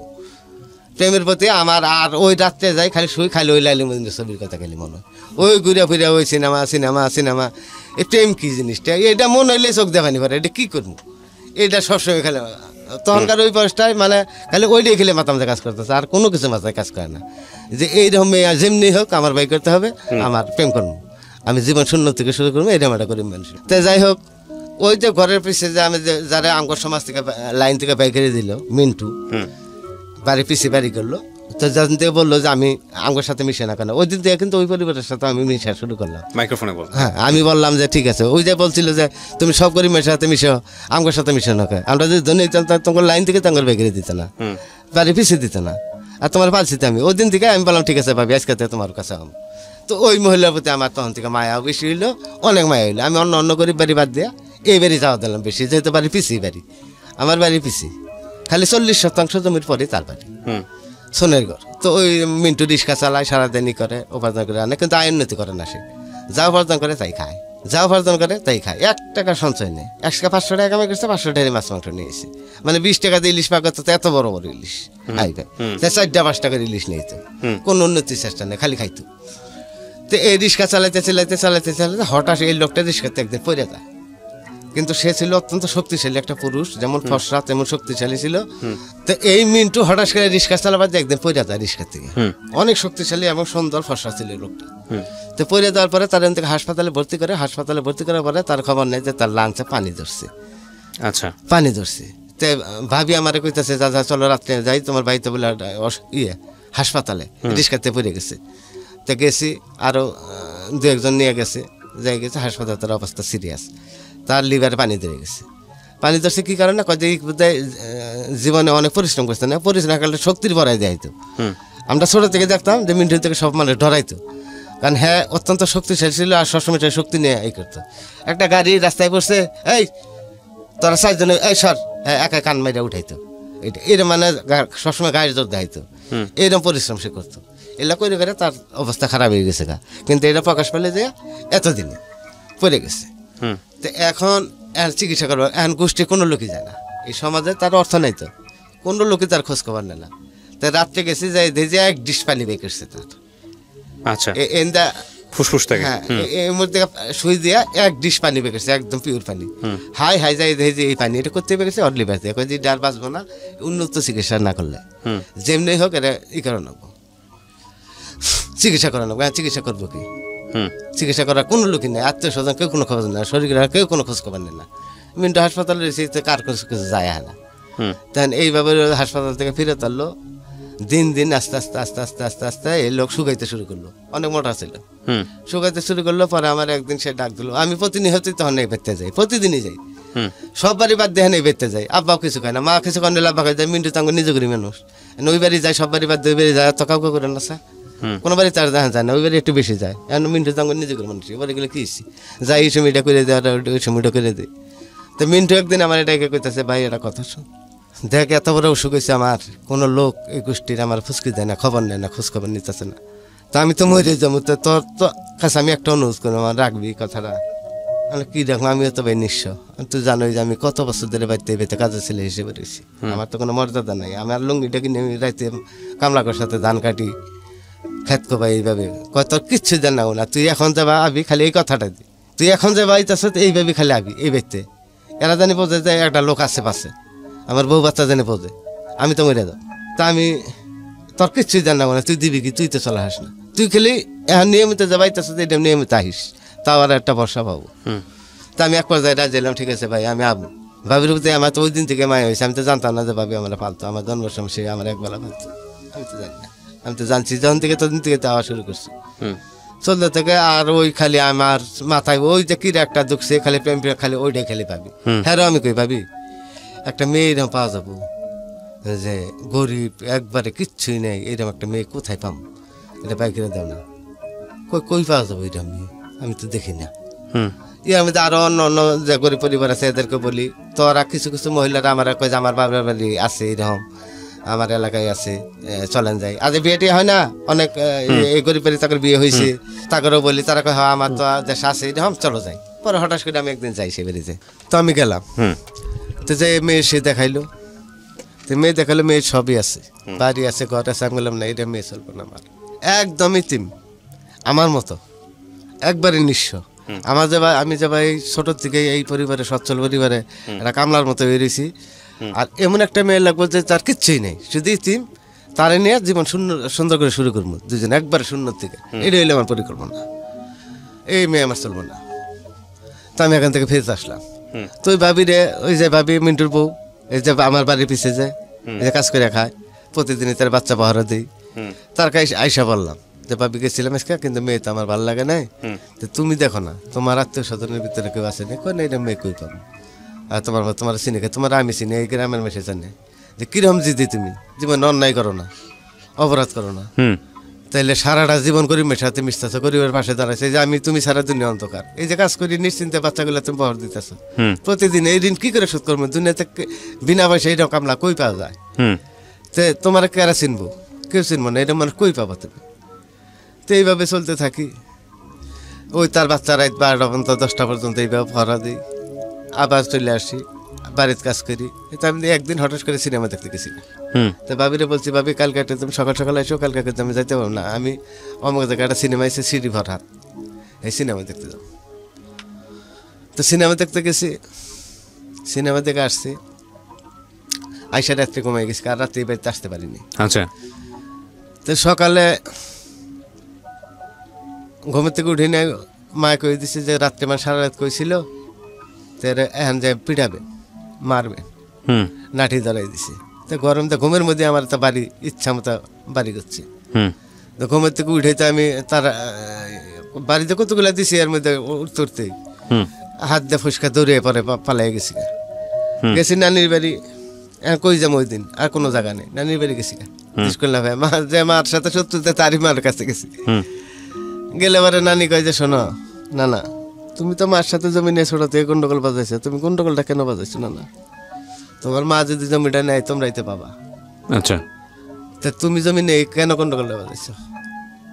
আমি বললাম তাহলে আমার বাবার নামে থাকলে তো আমরাই পাইতাম, আবার তো সেই জমিগুলো দিতেছে না, জমির কথা জান করে আবার মুখটা নীল হয়ে যায়, কারণ জমিটা দিতে অনেক কষ্ট, তারপরে হয় বাধ্য হয়ে দিতে, বাধ্য হয়ে দিতে। তার মধ্যে মা যাই হোক কিছুদিনের মধ্যে আমার ওটা মিটমাট হয়ে যায়, মিটমাট হয়ে গেলো। তখন মা দেখেন পরিকল্পনা করতেছে বড় বোনটা আমার বিয়ে দিবে, এটা এটা এটা কথা তো কয় না, বড় হয়ে গেছে, এটা বাড়িতে বিয়ে করে নেবো, আব্বার সাথে পরামর্শ করে এমনি বিয়ে আসতে থাকে। তো বিয়ে আসে, শিক্ষিত দুইটা বিয়ে আসে, আর একটা গৃহস্থ আসে, জমিওয়ালা, অনেক জমিওয়ালা একটা বিয়ে আসে। মা জমিওয়ালাটা সাপোর্ট করে, কিন্তু ছেলেটা মূর্খ, কিন্তু সম্পত্তি আছে অনেক, মার বরাবরই সম্পত্তির প্রতি লোভ ছিল। শিক্ষিত ছেলে দিয়ে আমি পানি খামো, এখন জমির দরকার আমার, মোটা ভাতের জন্য অভাব না হয় মেয়ের, এরকম জায়গায় বিয়ে দেবো। তো এক পর্যায়ে আমার জিগাইলো যে তুই কি করছিস? আমি বললাম আমি কি বুঝি, আমি পোলাই ফ্যামিলির সঙ্গে কি বুঝি, আপনারা দেখেন। কয় দেখে এই ছেলেটার অনেক সম্পত্তি আছে বাবার, ভাগ করলেও 12-14 বিঘা করে পাবো, একটা করে পুকুর পাবো, তাহলে এর ভাতারও পাবো। আমরা যারা ভালো মনে করেন তাই করেন। তাই দেখেন আমার বড় বোনটা বিয়ে হয়ে যায়। যাই হোক, তার কিছুদিন পরে আমার যে ছোট বোনটা, যেটা সবচেয়ে খারাপ আচরণ আমার সাথে করে, প্রতিদিন হয়তো কামলা ছাড়া ডাকে না, বাড়িতে গেলে খাইতে গেলে যে কামলা এসে খাবার দেন, ওই বোনটার প্রস্তাব আসে। কিন্তু এই বোনটারে মা সবচেয়ে বেশি ভালোবাসে, সে মার মতো ওইরকম আচরণ তার। এই বোনটারে বিয়ে আসতে শুরু করে, যে বিয়ে আসতে শুরু করে ভালো জায়গা থেকে একটা বিয়ে আসে, তো মা এটা সাপোর্ট করে, কয় যে বিয়ে এটা দিয়ে দিব না। আবার প্রথম কয় যে না, এরা ছাড়া তারপর শুনে আমি ই করবো, আর ঘর জামাই আনো, এই মেয়ে আমি কখনো বাইরে দিব না, ওটা ছাড়া বাসা হাম না। তা আমি তখন মার সাথে কথা বললাম যে মা এটা কী কন, এটা মেয়ে বিয়েতে মেসে বাসে আর আপনি টাইনে করে আনবেন। তো ছেলের প্রস্তাব দিছে, বলে ছেলে কেন না, আমার বাবার ভিড়া নাই, বাড়ি নেই, আমি কেন যাবো না, বিয়ে দিলে দিব, তারা না দিলে না দেবো, কিন্তু ঘর জামাই যাবো না, আমার সব বাপের সরসম্পত্তি আছে না। তো এক পর্যায়ে মারে সবাই রাজি করায়, তো বিয়ে হয়ে যায় ছোট্টারও। যেদিন আমার ছোটো বোনটা উঠাই দেয়, তখনই মা জ্ঞান হারায়, এই জ্ঞান আর আসে না, পানি দেয় ওঠে না, পানি দিয়ে ফিরে টানে। যখন সুস্থ হয় তখনই কয় যে হ্যাঁ আনো, নইলে দাম বেড়ে দেবো, হরে সারাম বাঁচবো না। আমার আচ্ছা। মেয়ে ছাড়া আমি বাঁচবো না। তুই কি কয় সবাই বোঝায় যে মেয়ে বিয়েতে মানুষে বাঁচা, আপনি মরবেন, এটা কিরকম কথা? মেয়ে বিয়েতে সবাই মেয়ে বিয়েতে মানুষে বাইসা যায়, আপনি মরবেন কে? কয় না, ওরা ছাড়া বাঁচবো না। যেদিন উঠাই দিয়েছে সেদিন থেকে এই অবস্থা। পরের দিন সকালে এত রাত্রে কোনো ডাক্তার পাই, ভোরে আব্বা ডাক্তারের ব্যবস্থায় ডাক্তার আইসে, চিকিৎসা করছে, সারাদিন এক অবস্থায় কান্দাকাটি রয়েছে, আর মাঝে মাঝে অজ্ঞান হয়ে যায়। তো হুড়মার করে গেলো, আমারও পাঠাইলো, আব্বাও গেলো, যাই বুন্ডারি নিয়ে এলাম, আইলা বুন্ডারি দেখে সুস্থ হয়ে গেল। এইভাবে তারে 3 মাসে হয়তো 3-4 বার পাঠানো হয় শ্বশুরবাড়িতে, 3-4 বার একই কেস হয়, মার মরে যায়, মা পাচ্ছে না। তখন এক কথায় বোনের প্রস্তাব দেয় যে তুই আমার চাস না, তোর স্বামী চাস, যদি আমার চাস তাহলে আমার কথা শোন, তোর পরের বাড়ি দেবো না, তোরা ছাড়া আমি বাঁচবো না, তোর সম্পত্তির অর্ধেক লিখে দেবো আমি, যেমনি তোর জন্য সম্পত্তি আমি নিছি, নিমো অর্ধেক লিখে দেবো তোরা, তুই আমার কথা শোন, আর অর্ধেক ওরা পাবো, সবাই পাবো, কিন্তু অর্ধেকই তোরা দেবো, কিন্তু তুই আমার কথা শোন, স্বামীর ঘর করা চলবো না, তুই তোর বিয়ে দেব না তুই। পরে ওই বোনের আমি তখন কথা বললাম, জীবনে কোনদিন কথা কই না, তারপরে কথা বললাম, দেখ চিন্তা ভাবনা করিস, কিন্তু স্বামী কিন্তু কেউ ছাড়ে না, দুনিয়ার সব কিছু ছাড়ে। আর তোর কিন্তু এই ছেলেটা হ্যাঁ আমার বোনের জন্য পাগল ছিল, প্রতিনিয়ত সে আসতো, ফেরত যাইতো, প্রতিনিয়ত সে আসতো, তার ফেরত দিত, অপমান করে দিত আমার মা, তুমি আইসো না হেন তার বাংলাদেশকে। তা আমি কইতাম, দেখ মা কিন্তু জীবন বেড়া থাকবো না, তুই কিন্তু একদিন পস্তাবি, মার কথা শুনিস না, স্বামীর কথা শোন, মানে হ্যাঁ তোর জন্য তুই এমনও সময় হবো, তুই যারা চাবি হ্যাঁ তোরা চাবা নাই, এই কিন্তু তোরা চাইতাছে, তুই কিন্তু তোরা চাইতাস না, কিন্তু হ্যাঁ মার প্রতি দরদ একটু বেশি, হ্যাঁ প্রতি মার কয় না, মা মরে যাবো, তাহলে কি হবো, মার কথাই শুনবো আমি। এক পর্যায়ে 1 বছরের ভিতরে সম্পর্কটা ছিন্ন করে হালাইলো মা, ছিন্ন করে হলে হ্যাঁ শান্ত হয়ে গেলো, মা শান্ত হয়ে গেলো। যাই হোক, তার কোনো পরিকল্পনা নাই, চিন্তা হইলে একটাই, আমার কীভাবে ঠকাবো, তার পরিকল্পনা হয়েছে একটাই, সন্তান এই তো পাবো তার সম্পত্তি, কেন বাবারে কষ্ট দিয়ে এইভাবে জোর করে তার কাছে কেন না, অসুখ যাবো, অপারেশন হয়ে যাবে, এই মুহূর্তে জমি যাবি কেন করে, এর সারা বছর নিতে পারে না, বুঝাই নিতে পারে না, একটা রুগী যার মরে যাবে তখন কাছে হ্যাঁ দাবি করে, আর এক অপারেশনের জন্য হ্যাঁ কয়বার জমি লিখে নেবে, এটাই তো আমি বলছি।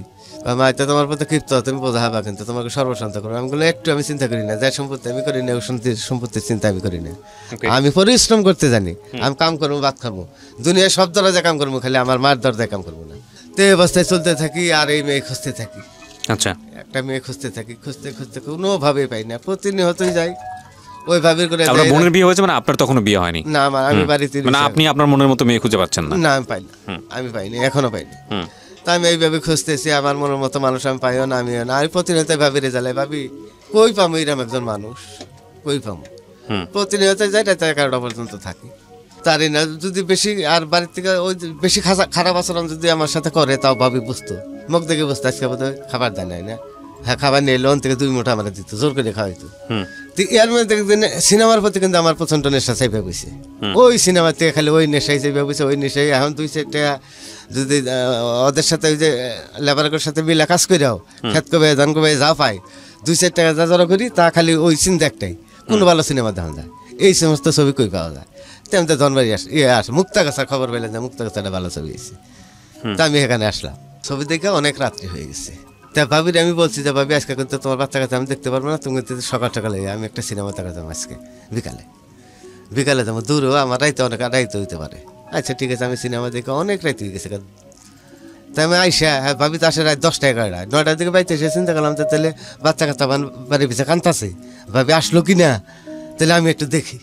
তা আমি দৌড়ে আড়াই পিছিয়ে গেছি, আড়াই পিছিয়ে গেলে তার বাড়ির উঠান পর্যন্ত আমি গেছি, উঠানের ধার পর্যন্ত গেছি, যাই দেখি যে ভাবি ঘরের মধ্যে হাসতেছে একটা মেয়ে নিয়ে, দরজা খোলা, তা হাসতেছে, কথা বলতেছে, দরজা খোলা, ঘরের মধ্যে একটা বাল্ব চলতেছে, বললে তখন নতুন নতুন গেছে আর কি গ্রামের প্রথম। তো আমি দূর থেকে দেখে গেছি এই মেয়েটা কেরা, এই মেয়েটা হয়তো সেনাবাড়ি কাজ করে, তার কোনো আত্মীয় স্বজন, এরকম হাই ভাই দেখা যাইতেছে, এত সুন্দর দেখতে, আমার মনের মতো পছন্দ হয়েছে জগতে মেয়েটা। তা আমি এইভাবে তাকাই রয়েছি যে এই মেয়েটা খুঁজছে, যে এত সুন্দর মেয়ে যদি আমি পাইতাম জীবনে, এটা ঠিক আমি যে সারাটা জীবন যেরকম ভাবতাম ওইরকম এই মেয়েটা। তো আমি যে দাঁড়াই দেখতেছি উঠানের এক কানি দাঁড়াইয়া খালি দেখতে আছি, তো ভাবি আর এটা ফলো করে না, ভাবি অনেক সময় পরে বাইরেছে, বাইরে দরজা এসে দেয় লুঙ্গি দেখা গেছে আমার এই পর্যন্ত, এই জন্য রাধার লুঙ্গি নেটা খারাপ হয়েছে, আলো হ্যাঁ ভাবি আমি আইসি, এই কথা কইছি। তো তুমি কখন আইসি, আমি বলি যে আইসি 15 মিনিট আগে দিরা, তুমি আইসো কিনা, আমি টেনশনে দৌড়ে বাইর থেকে আইসি, আইয়া তো দেই যে গরম মেহমান একজন, এই জন্য আমি দাঁড়িয়ে দিছি, কয় ঘরে আসো। তা আমি ঘরে গেলে মেয়েটা বাইরে গিয়ে চলে গেল, চইলা পিছনের দিকে গেলো, পিছনে আরেকটা বাড়ি গেছে গরিব বাড়ি, এই বাড়ি তুলে খালি কইলো যে বুঝে আমি শুইলাম গা, এই কথা কইলো, তা আমারে কইলো যা যা তা তুমি আজকে যাও গা, আজকে তো আমি আজকে সকাল সকাল আই বসছি, তাহলে আজকে তোমার কষ্ট কর না, আজকে ঘুমাও গা। আমি কোনো দূর মুক্তা গেছে দেখো কত টেনশন নিয়েছি, তুমি আবার কইটা পোলান কান্তাকাটি করে কিনে টেনশনে দৌড়িয়েছি। তা আমি বাড়িতে শুইছি, শোয়ার পরে আমার মনে হয়েছে ওই দৃশ্যটা, বুঝি শুই গা, এটা কিরকম কথা। আমি তো বাচ্চা সালমান বাড়ি করে আত্মীয় কোনো বাচ্চা কাচ্চা দেখ পারেছে সাথে আইছি, যেহেতু আমি একবার চিনি না আত্মীয় স্বজন। তো এত সুন্দর দেখতে, পাঞ্জাবি পরা, এই পর্যন্ত চুল বফ করা চুল, এই মেয়েটাকে আবার বুঝি শুই গিয়ে এটা কিরকম কথা কইলো, এই ঘরে আর আমার আর ভালো লাগে না, এটা কিরকম কি কথাটা কইলো। আমি রাত্রে উঠে আবার গেছি, যাই দেবো আমি শুয়ে বসছি। তো শুয়ে বসছি, আমি দাঁড়াই দিয়েছি যে শালা আর এত বছর ধরে খুঁজে একটা মেয়ে পেলাম, এইরকম মেয়ে তো আমার দরকার। মানে হ্যাঁ ভাবতে ভাবতে কখন ফজর নামাজ আজান দিছে, আমি সুবারের কাছে এলান দিয়ে দাঁড়িয়ে দিয়েছি। তো ফজর নামাজের সময় সে বাইরেছে, ওয়াশরুমে যাবো, ইটি করে কাজের জন্য প্রস্তুতি নেবো, দরজা খুললেই তো বাতিটা বাইরে চলে গেছে, ঘরের মধ্যে বাতিটা বাইরে চলে গেছে, এই আমার এই পর্যন্ত দেখা যাইতেছে। তো প্রথমে ফলো করছে, এই আচ্ছা লুঙ্গিটা ওটা দেখা যাচ্ছে, আঙুলো হ আমি তো দাঁড়িয়েছি, তুমি নেই এত বড় দাঁড়িয়েছে, আঙুলো আমি তো যাই নেই, আমি তো যাই নেই, বাড়িতে গেছে হন এসে এই দেখো শুয়ে পড়ছে, আর ডাক দিন এমনি তো দাঁড়াইছে, আমি ডাক দিবা না, আঙুলো না ডাক দিই নেই, ভাবতে ভাবতে জানি কখন ফজর নামাজ আজান দিয়ে হালাইছি।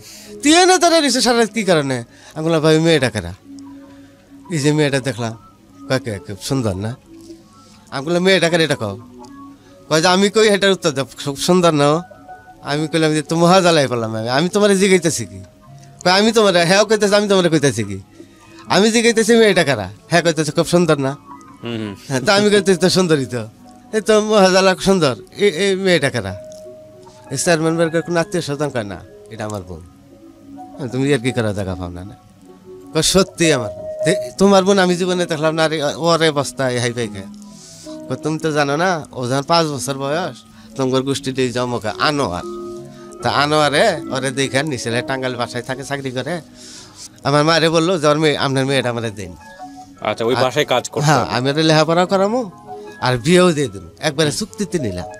এখন বড় হয়েছে কোন একটা সুতে দিয়ে কালকে এলে হয়ে গেছে যে বিয়ে ঠিক করা তোমরা, আর এত বছরের মধ্যে সে আর আসে নাই, তুমি চিনো না আমি চিনি না রে, আমি এত বছরের মধ্যে এই যে নিয়ে গেছি, একবার বড় হয়ে গেছে, কোন একটা দৌড় দিয়ে গেছে, আমি তো খুশি হয়ে মহাপাগল হয়ে গেছি, হ্যাঁ হ্যাঁ পাইছি আর বোন যখন আর পেয়ে গেছি, পাইছি আমি, তা আমি চলে গেলাম বাড়িতে, খুশি আর আমার সীমা নেই, এত বছর পরে পাইছি, তা আমাদের এই দরিদ্র একটু চাই আমি, তখন খালি ভাবি আমি পরের দিন যেখানে যে ভাবি এক কাজ করা, আমার তার নিয়মিত হান্না করা, তোর বোন যেহেতু আছে এটাও তোমার বোনই মনে করবা, কিন্তু ও জানি পরের বাড়িতে কাজ করতে না যায়, যেহেতু ইবেলনাও তো অনেক সুন্দর, তো ঠিক করতে গেছে, আর তো বাইরে যাই যাও কাজ আমি করবো, ও বাড়িতে থাকো, তোমার এখানে একটা পরিশ্রম কম করানো লাগবো, এত সকাল সকাল হান্না না, দিনে 2-1 আইসো, ওই থাকবো। আমার কাম গেলে একটা অনুরোধ করলাম ভাবি, ও জানি পরের বাড়িতে কাজ করতে না যায়, এটাই আমার অনুরোধ, ও যা করছে দিন করছি, ও এসে আমার ভাগ্য এসে এইটুকুই আমি চলে এসলাম। তো পরের দিন আবার আমি গেছি, পরের দিন গেছি আমার ঘুরে ফিরে খালি নজরের দিকে, খালি এরা দেখবো পরের দিন আবার গেছি, তা আমি গেলে আমার ঘর থেকে দূরে জায়গা, তা আমার ভাবি ইসলামে গেছি হেওয়াইছি, তখনও বাইরে জায়গা, পরে আমি আর যাই না, একদিন যাই না, ভাবি পাগল হয়ে গেছে কিরি, যে মানুষটা এত বছর দিন আমার পহরা দিতেছে, এই মানুষটা 2 দিন ধরে আসে নাকি, তা আমার খবর দিয়েছে, আমি কোনো কি জানো তোমার বোন আমার দেখলে দৌড়িয়ে পড়লা, আমার খুব খারাপ লাগে, আমি এমন তো কই না যে বিয়ে করবো, আমি কিচ্ছু বলি না, খালি আমার ও আইসি এতে পছন্দ হয়েছে, এটি আমার মন খুশিতে বেড়ে গেছে। তো পরের দিন আমি গেছি, মনটা আমার খুবই খারাপ, এইরকম করে জায়গা, পরে রাত্রে আমার জীবনের সমস্ত ঘটনাটাই সে তার বোনের কাছে বলছি, আচ্ছা যে ওর সাপোর্ট নিয়ে আমি আজ পর্যন্ত বেঁচে আছি, এতগুলো পড়লাহান নিয়ে এতগুলো বাচ্চা, এই বাড়ি এই ঘর, 7 দিন 24 ঘন্টা কাম বাদে এই বাড়ি আমারই পাহারা দেয় লোকটা, আর সারা জানো এত চুয়ারে দিকে পলাশকে, দুনিয়ার সব মানুষদের ক্ষতি হবো, এর এতে কোনো ক্ষতি হবো না, তুই এখানে এতে কোনোদিন ধরেবি না, কিন্তু অনেক কষ্ট হয়েছে, যাকে বুঝাই কইছে এ দুনিয়া উল্টাগুলো বিশ্বাস করবো না যে তোর ওর দ্বারা কোনো ক্ষতি হবো আমার পরিবারে, তুই এটা নিশ্চিত থাক। তখন থেকে আর যায় না, এই বছর থেকে 3 মাস এইভাবে যায়, তারা কোনোভাবে আমি বলতে পারি না, মন আমার ক্রমশই খারাপ থাকে, প্রতিদিনই খারাপ থাকে, কিন্তু আমি যার জন্য মরতাছি এটা আর আমি তার বুঝাইতে পারতাছি না, বলতে পারতাছি না, কেমনে বলবো কথাটা, কেমনে শুরু করবো, কেমনে বলবো, বলতে পারি না। তো এই অবস্থার মধ্যে রয়েছি, তো ভাবি প্রতিদিন এই দেখি তোমার মন আরো বেশি খারাপ হইতেছে, বাড়িতে বেশি নির্যাতন করতেছে নেই, আমি বলছি হ ভাবি খাবার দেয় না, এই খাবার দেয় না, খুব কষ্ট দেয়, হ্যান তেন। তো এটার উপরে খালি চাটা কাটাই যায়, কিন্তু আসলে কিন্তু মনটা খারাপ হচ্ছে, সেটাকে বলতে পারতেছে না আমি কীভাবে বলবো এই জিনিসটা। ইয়ার ভিতরে একদিন বিকালে মাইক মারতেছে, আমার গ্রামে একটা অনুষ্ঠান হবো, তখনকার গ্রামে একটা গান হবে। তো প্রথম গান আমি বললাম যে কীরকম একটা কথা, বলে অমুক জায়গায় হবে, তো একটা অনুষ্ঠান হবে। কি অনুষ্ঠান হবে? কয়েকটা গান হবো, বেহুলা গান নাচারি, মানে যে বহিল লক্ষণদারের যেরকম একটা গান, ওইরকম একটা গান, পালা গান হবে গ্রামে, অমুক জায়গায় হবে। তো আমি ভাবি রেখে ভাবি কোনোদিন তো আমি গ্রাম কোনো অনুষ্ঠানে মাইক মারতেছে, অবশ্যই অনুষ্ঠানে যাবা। তুমি কয় যাম মানে আগেই গেছি হিনু যেন কাজ করি, আগে গেছি যে আজকে সন্ধ্যা পরে কাজ করবো না, আজকে অনুষ্ঠান দেখবো। তো যাই হোক, মানুষ মানে সন্ধ্যার আগেই মানুষ গ্রামে 10 গ্রামের মানুষে বেড়ে গেছে গা। কোনোদিন ওই প্রথম দেখতেছি গ্রামে একটা অনুষ্ঠান, তো মানুষে ধরায় না, চতুর্দিকে মানুষ, মহিলারা 40% একটা জমির মধ্যে অনুষ্ঠানটা হবে, চারিদিকে মানুষ, হাজার হাজার মানুষ। তা আমি সন্ধ্যার সময়, আমার তো টার্গেট একটাই, খালি ওইদিকে। আমি সন্ধ্যার আগে ভাবি আর কোনো খোঁজ কর নেই, ওরা যাবো কি নিয়ে কথা অনুষ্ঠান দেখবেন বাড়ির কাছেই। তো কয়ে যাম না, যাওয়া করে নিয়ে পরে অনুষ্ঠানে গেলাম। অনুষ্ঠান দেখতেছি, ওরা দাঁড়াইছে একদিকে, এনা মাও গেছে, আমার পরিবার পরিজন, আত্মীয় স্বজন গোষ্ঠী সব লোকই গেছে, কিন্তু আমিও ওই মেয়েদের পিছিয়ে যাই দাঁড়াই গেছি। তো রাত্রি 12টা 1টা এরকম বাজে, এই টাইমে এই মেয়েটা, এই ভাবি যে বোনটার নাম হচ্ছে ডালিয়া, এই ডালিয়া হঠাৎ করে তার বোনের বলতেছে বুঝে আমি বাড়িতে যাবো, আচ্ছা বাড়িতে যাবো, আমার নিয়ে যাও। এখন এইসব হয়তো আশ্রমে যাবো, এই জন্য কোনো কিছু আর বলে না, কাজের প্যান প্যান করিস না কেন করে, এত সন্ধ্যা অনুষ্ঠান দিতেছে, 12টার সময় যাবো বাসায় না, চোখ করে বইসা কয় না আমার জানি না। কেন কেন করতে করতে আমার চাচাতো বোন আছে সাইডে, চাচাতো বোন বলতেছে এই ওই আমার বাইরে নিয়ে যা। হ্যাঁ আরে নিয়ে যাবো আমি এই রাইতে না, নিয়ে যা, আমার বাইরে তো চিনিস না, বাইরের নীতি আছে, আদর্শ আছে, তুই যা নিশ্চিন্তে যা। কয় না বুঝির সাথে যা, বুঝি ন চলো যাই, বুঝি করে যাচ্ছে আধার হাতে যা, সমস্যা নেই। পরে আমার কয় নিয়ে যাচ্ছে বাড়িতে, এই তো আমার সুযোগ এইটু। কয় যা, আমি বলে আসেন, তাহলে আপনি করে গেলাম প্রথম, কোনো ভয় নেই, আসেন আপনি আমার সাথে, আমি নিয়ে যাবো, নিরাপদে যাবেন আপনি। তা আমি নিয়ে গেছি, হ্যাঁ আমি যাই এক সাইডে দাঁড়াই দিয়েছি, হ্যাঁ বাড়িতে গেলো, এই 10 মিনিট পরে বেরিয়ে গেছি। কয় চলেন যাই আবার যাবো। তখন আমি মাছ পাতা এসে আরে জড়াই দিচ্ছি, বলছি যে এই যে আনলাম আর নিলাম, একটা কিস করি আমার, তো এমনি জড়াই দিলে একটা কিস করছি, আপনি কিছু মনে করেন না, এই তুরি আর অন্য কিছু না। আমি ক্ষমা চাইলাম এই জন্য, আমি যে ভুল করে থেকে মাপ চাই, তবে এটা আমি বলতে পারতেছি না যে এই সমস্যা আপনার বোনের কাছে, আমার স্বপ্ন গরিব মানুষের বিয়ে করা। তো তখন সে সবসময় আমি যাইতে থেকে আর গানা করতে থেকে যে আসলে আমার 3 মাস ধরে আমি বলতে পারতেছি না, কিন্তু আমি অনেক 3 মাস আমি শেষ হয়ে গেছি, কেন আপনি আসলেন, আপনি এসে তো আমার জ্বালা আরো বাড়াই দিলেন, যন্ত্রণা এমনি আমি বাড়ির যন্ত্রণায় শেষ হয়ে গেছি, আপনি এসে আমার জ্বালা বাড়াই দিলেন আরো। আর সে কোনো কথাই বলে না, রাস্তায় নিয়ে গেলাম, যে অনুষ্ঠান শেষ হইলে বাড়িতে আসলে, এখন আর আমার আমি ভুলই করলাম না, আমার প্রতি রাগি হইলো, এটা খালি আমার সারা রাত মাথা, বাদ বাকি রাত আমার এটা টেনশন মাথায় কাজ করা শুরু। তো সকালে ওটা গরুর জন্য ঘাস কাটা লাগে, আমি গেছি ঘাস কাটা দিয়ে পুরো আঙ্গুল ফালাই দিছি, আমি জানি না এই আঙ্গুলের মাথা রয়ে গেছে, এখনো মিলে নেই, 30 বছরে মিল হয় নাই, এই আঙ্গুল কেটে ফালাই দিছি, আর কোনো ইয়ে নাই, মানে আপনার মেয়েটাকে অনেক পছন্দ, আমার কোনো ইয়ে নেই, খালি হাত জানতাই এখন রয়েছি। একবার 3 মাসে আরো চলে গেল ইয়ার মধ্যে কেমনে গ্রামে কিছু মহিলা আছে, যে বাড়ি যায় পান খাই, বাড়ি যায় পান খাই, এরকম একটা মহিলা মার কাছে যায়, কেমনে লাগাইছে যে মিন্টুর বাড়ি এতদিন গেছে, কোনো কথা ছিল না, কিন্তু এখন তো মিন্টু শালি একটা আইছে, এখন আপনার ছেলে কিন্তু হ্যাঁ ইয়ার পিছিয়ে ঘুরতেছে, এরকম একটা কথা যাই হোক বলছে, বললে বলে মার মাথা তো নষ্ট হয়ে গেছে, তখন এতদিনের মধ্যে বোঝা যায় না, ওই দিন যে দরদ বুঝলাম, আমার দুপুরে খাইতে দিছে, খাইতে দিয়ে বলতেছে যে শোনো, জীবনে তো কোনো কথাই শোনো নেই, মাও কি জিনিস ছিল না, তো যাই হোক ভালো কথা, সেই ছোটো থেকে এই পর্যন্ত আইছ, সম্পর্ক অনেক খারাপ, তবে আজকে একটা কথা কই, মাথায় রাখবা, এটা মাইনা চলার চেষ্টা করবা, আজকের থেকে উত্তর দিকে যাবা না, আজকের থেকে বন্ধ। আমি বললাম মা উত্তর দিকে কী হয়েছে মা, কেন উত্তর দিকে যাবা না, এতদিন গেছো, মিন্টুর একটা শালি আইছে, আমার কাছে এমন এক লক্ষ কথাটা বলছে, তোমার সাথে বলে তার সাথে সম্পর্ক হয়ে গেছে। কী কয়, আমার সাথে তার সাথে কোনো সম্পর্ক হয় নাই তখন পর্যন্ত। তারপরে যাইতে থাকি কোনো কথাই আমি শুনি না, আমার নির্যাতন আরো বাড়ানো, উত্তর মিক তোমার বাবা আমার উপরে পেশা দেওয়া শুরু করেছে, উত্তর দিকে তুমি যাবা না, এখন এতদিন কাছে মিন্টু পোলাহান বড় হয়ে গেছে, বহু বছর এদের সংসার তুমি দেখছো, কিছুই কই নেই, কারণ মিন্টু আমার করির লোক, সব বাড়ি বাদ দেখানো, ওই বাড়ি গেছো, ওই বাড়ি থাকো, বাচ্চা কাচ্চা দেহ, অসহায় মানুষ, বিধবা মানুষ, এতগুলো বাচ্চা নিয়ে কাম করে খায়, এত রাত পর্যন্ত বাচ্চা বহর দাও, কিছুই আমরা কই নেই, কিন্তু এখন যাইতে পারবা না, কারণ এখন কথা বাইরেই করছে তোমার নিয়ে, তার একটা এনে যাইতে পারবো না। তারপর আমি বললাম আব্বা আমি নির্দোষ, আমি এর সাথে আমাদের কোনো কথাই নেই, আমি কোনো কথাই মানি না। পরে ওই কইছিল এটা খবর দিয়ে আনছে, আইনা কইছে যে তুমি কি গ্রামে দিয়ে থাকতে চাও, তাহলে আধা হাজার তোমার ভাই আর না যায়, আধা তোমার বহুত হেল্প করছে, আমি কিছুই করি নাই। কিন্তু তোমার বোন এসে এখন না যাওয়া সম্ভব না, হ্যাঁ যুবতী মেয়ে যুবক ছেলে, এটা সম্পর্ক যদি নাও হয়ে থাকে হয়ে যেতে পারে, এটা তোমার না করলাম। আর নইলে কিন্তু বাড়ি ঘর ভাঙ্গা পুরা সেই করে দেবো, তখন কিন্তু যাবা গা।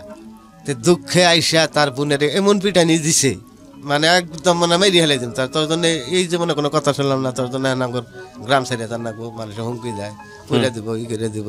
তা আমি কোন জায়গায় জানি গেছি, অনেক দূরে গেছি, 2 দিন আমি বাড়ি না, কোন আত্মীয় স্বজনের বাড়ি গেছি। 2 দিন পরে আমি আইসা সোজা বিলির দিকে যাইতেছি, বিলির দিকে যাইতেছি। তো মাইমি সিংহের একটা মেয়ে বিয়ে হয়েছে ওইদিকে, আমার স্বাস্থ্য চাষি।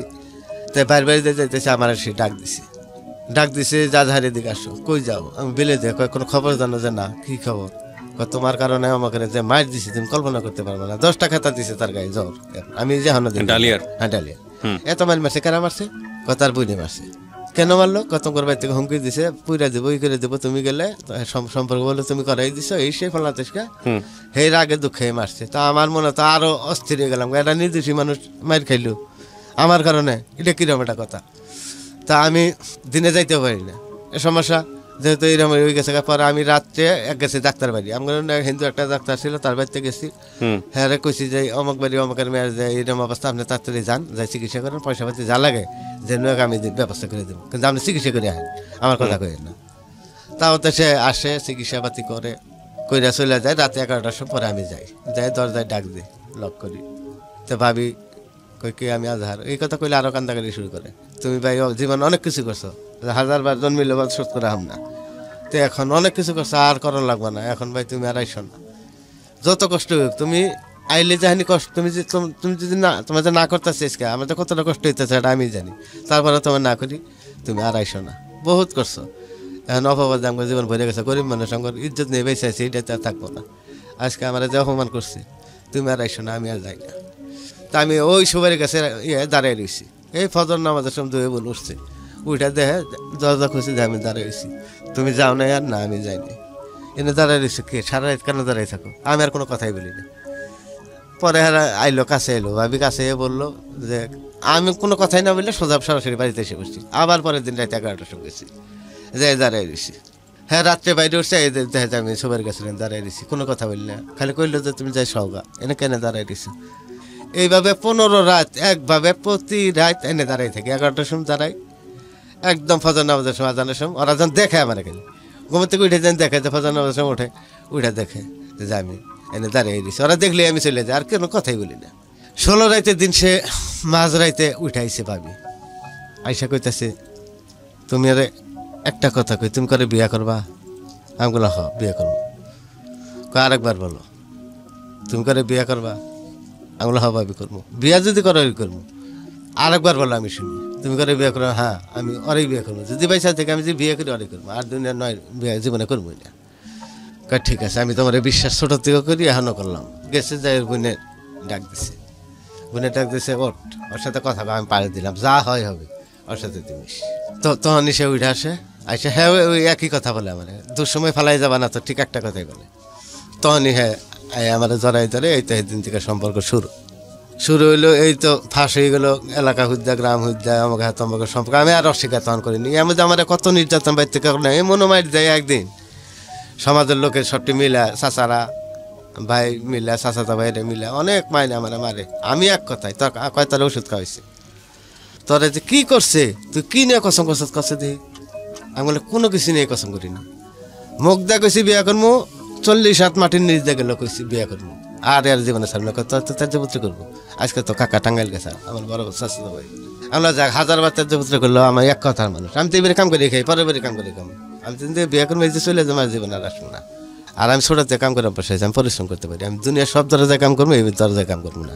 তো এইভাবে সম্পর্ক 3টা বছর প্রতি রাত্রেই যাই আমি, আর এরে নিয়ে সারা গ্রাম হইতে ঘুরে বেড়াই। বৃষ্টি আসলে তো কোনো কথা নেই, আষাঢ় বৃষ্টি তো সারা রাত্রে সারা গ্রাম হইতে দুজনে ঘুরে বেড়াইতাম, নাচতাম, খেলতাম, বাড়াবাড়ি করতাম, ঘুরাঘুরি করতাম।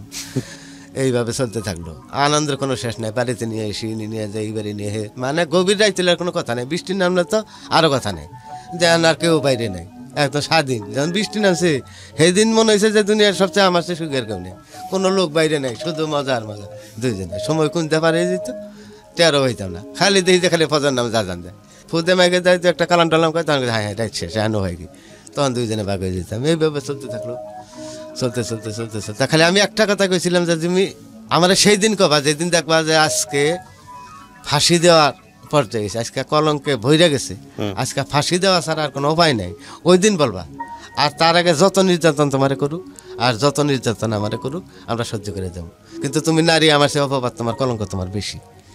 তো এইভাবে চলতে থাকলো তাদের ভাবি গেলে ঠিক আছে সব মানলাম, দিনে এসো না রাইতে এসো, রাইতে দেখা করে যাওয়ার সাথে, কিন্তু দিনে এসো না, দিনে ওরা না দেখলে আমি বাঁচি না। এখন আমি ওরা রাত্রে করলাম তাহলে এই কাজ করি, তুমি তোমার নিয়ে ছবি তুলবো, দিনে তো দেখান লাগে, দিনে আমি কীভাবে দেখবো তোমার, একটা ছবি হলে তো দিনে দেখতে পারি। সম্পর্কটা এই কয়েক মধ্যে এত পর্যায়ে গেছে 3 বছরে প্রতি রাইতে একটা রাতে আমাদের মিস জানে, শুধু দুইজনে বসতাম কথা বলতাম, মনে হচ্ছে আধা ঘন্টা ধরে বেশি আজান দিয়ে হালাই দিছি, এত খারাপ লাগতো। এইভাবে চলতে থাকতো।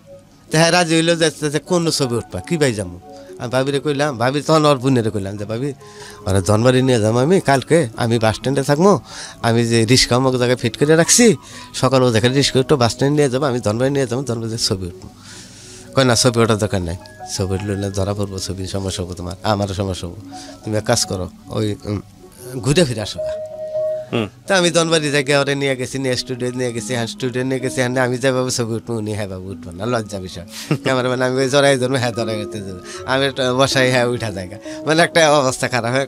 ক্যামেরাম্যান তো সে অনেকভাবে বুঝাইতেছে যে এটা কোনো ব্যাপারই না, আমরা উঠাই না, সেই করে বুঝাই উঠে যায়। যাই হোক এক পর্যায়ে রাজে করে ছবিটা উঠে ধনবাড়ি জমিদার বাড়ি ঢুকছি, কিন্তু আমার ফুয়াদের জমিদার বাড়ির ম্যানেজার 40 বছর ধরে, এটা আমার তখন আর আমার জানা ছিল না। আমি জমিদার বাড়িতে ভিতরে ঢুকছি, হ্যাঁ নে করতেছি, আমার ফুয়া দেখছি, কিন্তু হ্যাঁ যে দীর্ঘদিন ধরে 40 বছর ধরে এটার ম্যানেজার ওই রাজবাড়ির, এটা আমি আর জানতামই না। আমি জানতাম যে নবাবের চাকরি করে এইটুকু। তো ওনে যে ফুবার কাছে ধরা খাইলাম, ফুবাকে আধার এটা কারে নিয়েছি তুমি, আমি বলছি এটা আমি খালাতো নিয়েছি, এ মসজিদ দেখার জন্য নিয়েছি, আমি এখনই চলে যেতেছি। গেলাম চলে গেলাম, আমি আত্মীয় স্বজন তো সব যাই না গেছে, যে সাথে আমার সম্পর্কে হ্যাঁ তেন ইয়াতে হ্যাঁ কয় তাহলে তো হ্যাঁ দেখাইলেন আমার একটু ইয়াতে হয়, হ্যাঁ বাড়িতে হ্যাঁ বাড়িতে যারা হ্যাঁ ওরা যেমনি দেখা আমার একটু, খালাতো বোনের জামাইরা হ্যাঁ, নিজের বোনের জামাই আছে, বড় বোনের জামাই আছে, হ্যাঁ আসে, আমি ঠিক আছে সবারই দেখাবো। ওই যা যাই ওই রাত্রে থাকো, আজকে রাতে আমার ঘরে থাকো, রাত 12টার সময় এনে দেখাবো, এই না সবারই রাত্রে সব ধানি শেষ। তো এই অবস্থার ভিতরে আছি আমি, আমার গোষ্ঠীর মানুষ কয় গোষ্ঠীর কলঙ্ক, তুই ফকিরনি বারেননি নিয়ে থাকছস, জীবন বারা আঙ্গর সাথে জীবনে মিশলি না, এখন ফকিরনি জীবন সাথী বানাবি, তোর ভবিষ্যৎ অন্ধকার। আমি ভবিষ্যৎ বুঝি না, আমার জীবন ছোট থেকে অন্ধকার, তুই কী করে বাঁচবি? আমি বললাম দুনিয়ায় যার কিছু না চাই যেমন বাঁচে এমনি আমি বাঁচবো, আমি দেখাই দেবো যে একটা মানুষ কেমনে করে বাঁচে সয় সম্পত্তি ছাড়া। এই যে সয় সম্পত্তি করি ইন্ডিয়ানটাকে তো খারাপ লাগো না, কিচ্ছু না, এটা আমি করিনি, ইন্ডিয়ানকে আমার কোনো দায় মায় নাই, আমি আমার পরিচিতি আমি বাঁচবো, আমি কার পরিচিত না।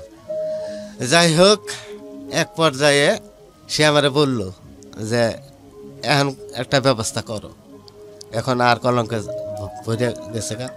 হ্যাঁ ভাবি আমার বললো যে আধারে এখন নারী করা যায় না, তুমি এটা ব্যবস্থা করো। আমি বলি তো কী করবো? ভাই বিয়েটা পরে এটা খাওয়া তো ঠিক আছে ভাবি, আজকে রাতে যাবো, কোনে যাবো, তুমি রেডি হয়ে থাকো, আমি রাত 10টার সময়।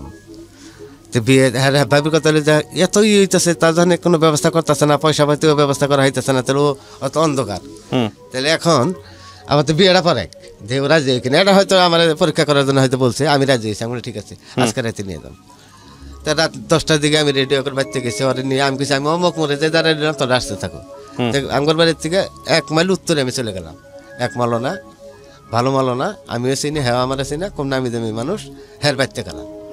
ওর বড় বোন গেছে, ও গেছে আর আমি গেছি, তো গেছে এই বাড়িতে যাই যে হ্যাঁ শুয়ে পড়ছি। তো আমি ডাক দিছি, হুজুর মাল্লা সাহেব ঘুমাইছেন?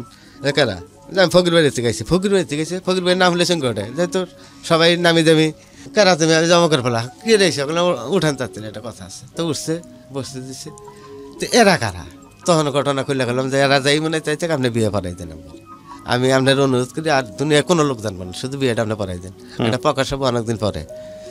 তাছাড়া তুমি কী বলো ভাইবে, চিন্তা করতে হয় কাল মেয়ে, তা আমি জমা করবি, হ্যাঁ তুমি কী কও, তুমি আরো ভাবো, তুমি কী কও, তুমি এটা না এটা পাম না, আমি তার অনুরোধ করি, হ্যাঁ না স্যার না, ঠিক আছে তাহলেই করো, তুমি ওজু টুজু করে রেডিও, আমি আসতেছি। এই ঘরে আমি খেল যা দরজা নিবে শুয়ে ফেললো, শুয়ে পরে আর বাইরে না, কই আমি আল্লাহ বিয়েই করবে না, না আল্লাহ আছে, আমি সাহস পাই না, কই আমি সাহস পাই আপনাদের না। পরিবার এত প্রভাবশালী ছিল যে সাহসী পাচ্ছেন না সাহস পাই না, কারণ ঘরে দরজা দিয়ে উনি বাতি অফ করে দিয়ে হ্যাঁ ওয়াইফে কইতেছে যে বাবা আপনি যান গা, আপনি আরো চিন্তা ভাবনা করেন গা। আর হ্যাঁ মোল্লা সাহেব কইতেছে না বাবা আমি সাহস পাই না, তোমার গোষ্ঠী মারে মাইরে হালাই দিব আমার, একদিন প্রকাশ পাবি না, আমি এটা পাব না, তুমি অন্যস্ত ব্যবস্থা করো। আমি পাবো না, এক কথা এসে আমি অনেক টাকা টেকির পরে তার ফেরত আসলাম, হইল না বিয়ে, চলে আসলাম। তখন ভাবিরে কই তাহলে কী করবো এখন, আমার কী করার আছে, কোন জায়গায় যাবো, কই যে তাহলে কয়েকদিন সময় নেই, কয়েকদিন ভাইবে দেখি কোন জায়গায় যাওয়া যায়, এনারা প্লেন করেন তো না, প্রোগ্রাম করেন না, কী করে আবার বিয়েটা হয়। আমি কি করি, আমি কোনো স্কুল পাই না, আমি যে কিছু পয়সা পাতির ব্যবস্থা করবো, বড় সংসার চালাবো, পয়সা পাতি কোনো জায়গায় তো আমার যাইতে দেয় না জীবন। আমার মা বাবা টাকা দিচ্ছে 30 টাকা, এই 30 টাকা দিয়ে বাজার করে নিয়ে এবার বরঞ্চ 35টা সদাই দিচ্ছে 30 টাকা করে, হয়তো একটা সেভ না হয় না, এমন পাইটু ভাই হিসাব নিছি, এটা ওষুধ নিয়ে হয় এটা দিয়ে, এটা দিয়ে হয় এটা নিয়ে, আমার কোনো জায়গায় কোনো সুযোগ নেই।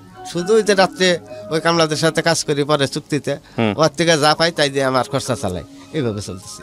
যাই এক পর্যায়ে যাই আমি অনেক, তার কিছুদিন পরে 3 মাইল উত্তরে নিয়ে গেলাম, আরে আমি গেলাম, ভাবি গেল, হয়ে গেলো যে কাজের যে আমার চিনে না এমন একটা জায়গায় যা কাবিন করলাম, কাবিন করে বিয়ে করলাম। বিয়ে করে ওর আরেকটা বোন আছে ওদিকে বিয়ে দিছে, সেখানে আমরা আশ্রয় নিলাম। রাত্রের ভিতরেই খবর এসে পড়ছে বাড়িতে জমাকে বিয়ে করছে। হায় হায়, পরের দিন গ্রামে আমাদের হই রয়েছে, হায় হায়, শেষ পর্যন্ত বিয়েই করলো, ছাড়লই না, বিয়েই করলো, জীবনটা কি করলো, কান্দাকাটি, অনেক গ্রামের মানুষ কান্দাকাটি শুরু করে, হায় জীবনটা কি নষ্ট করে দিল এই স্যার। আপনার বাবার সাথেও কথা বলেন নাই বিয়ে করতে? না, বাবার কাছ থেকে পারমিশন নিয়েছিলেন? না, বাবার কারো কাছ থেকে না, কারো কাছ থেকে না, কোনো কথাই নেই কারোর সঙ্গে, আমার সাথে কোনো সম্পর্কই নেই, আমি বাইরের মানুষ হয়ে কাজের সম্পর্ক ছাড়া আর কোনো সম্পর্ক নেই। একটা পয়সা দেয় নাই, দেয় না জীবনে, তার হাতে আর সম্পর্ক কি, শুধু কাজ করি, ভাত খাই আর সময় কাটাই ভাবির আর গরিব মানুষের সাথে চলবি এইভাবে। যাই হোক, বিয়ে হইলো তাই ওই দিন থেকে আমার তো আসমান ভেঙ্গা পড়লো উপরে, আমার আর মন, আজকে থেকে তো যাই হোক এতদিন তো বাড়িতেই ছিলাম, আজকে থেকে তো ঘরও ছাড়া হইলাম, 2জন মানুষ কি করে চলবো। তো সেই বাড়িতে রইলাম, আমি খালি কইলাম যে রাত 3টার সময় উঠে গেলাম, আমি বাড়িতে যাই, কিছু কাপড় চাপড় নিয়ে আবার তো বাইরে। তো আমি বাড়িতে আইসি, আমার ঘরে আইসি, আমার ঘরেটা ছিল আলাদা ঘর, সেই ঘরে আইসি, কাপড় চাপড় নিয়ে আমি ঘরের মধ্যে রেডি হইতেছি, এর মধ্যে সাইকেল নিয়ে এক লোক আইসা আমার গেটের মধ্যে টোকাইতেছে।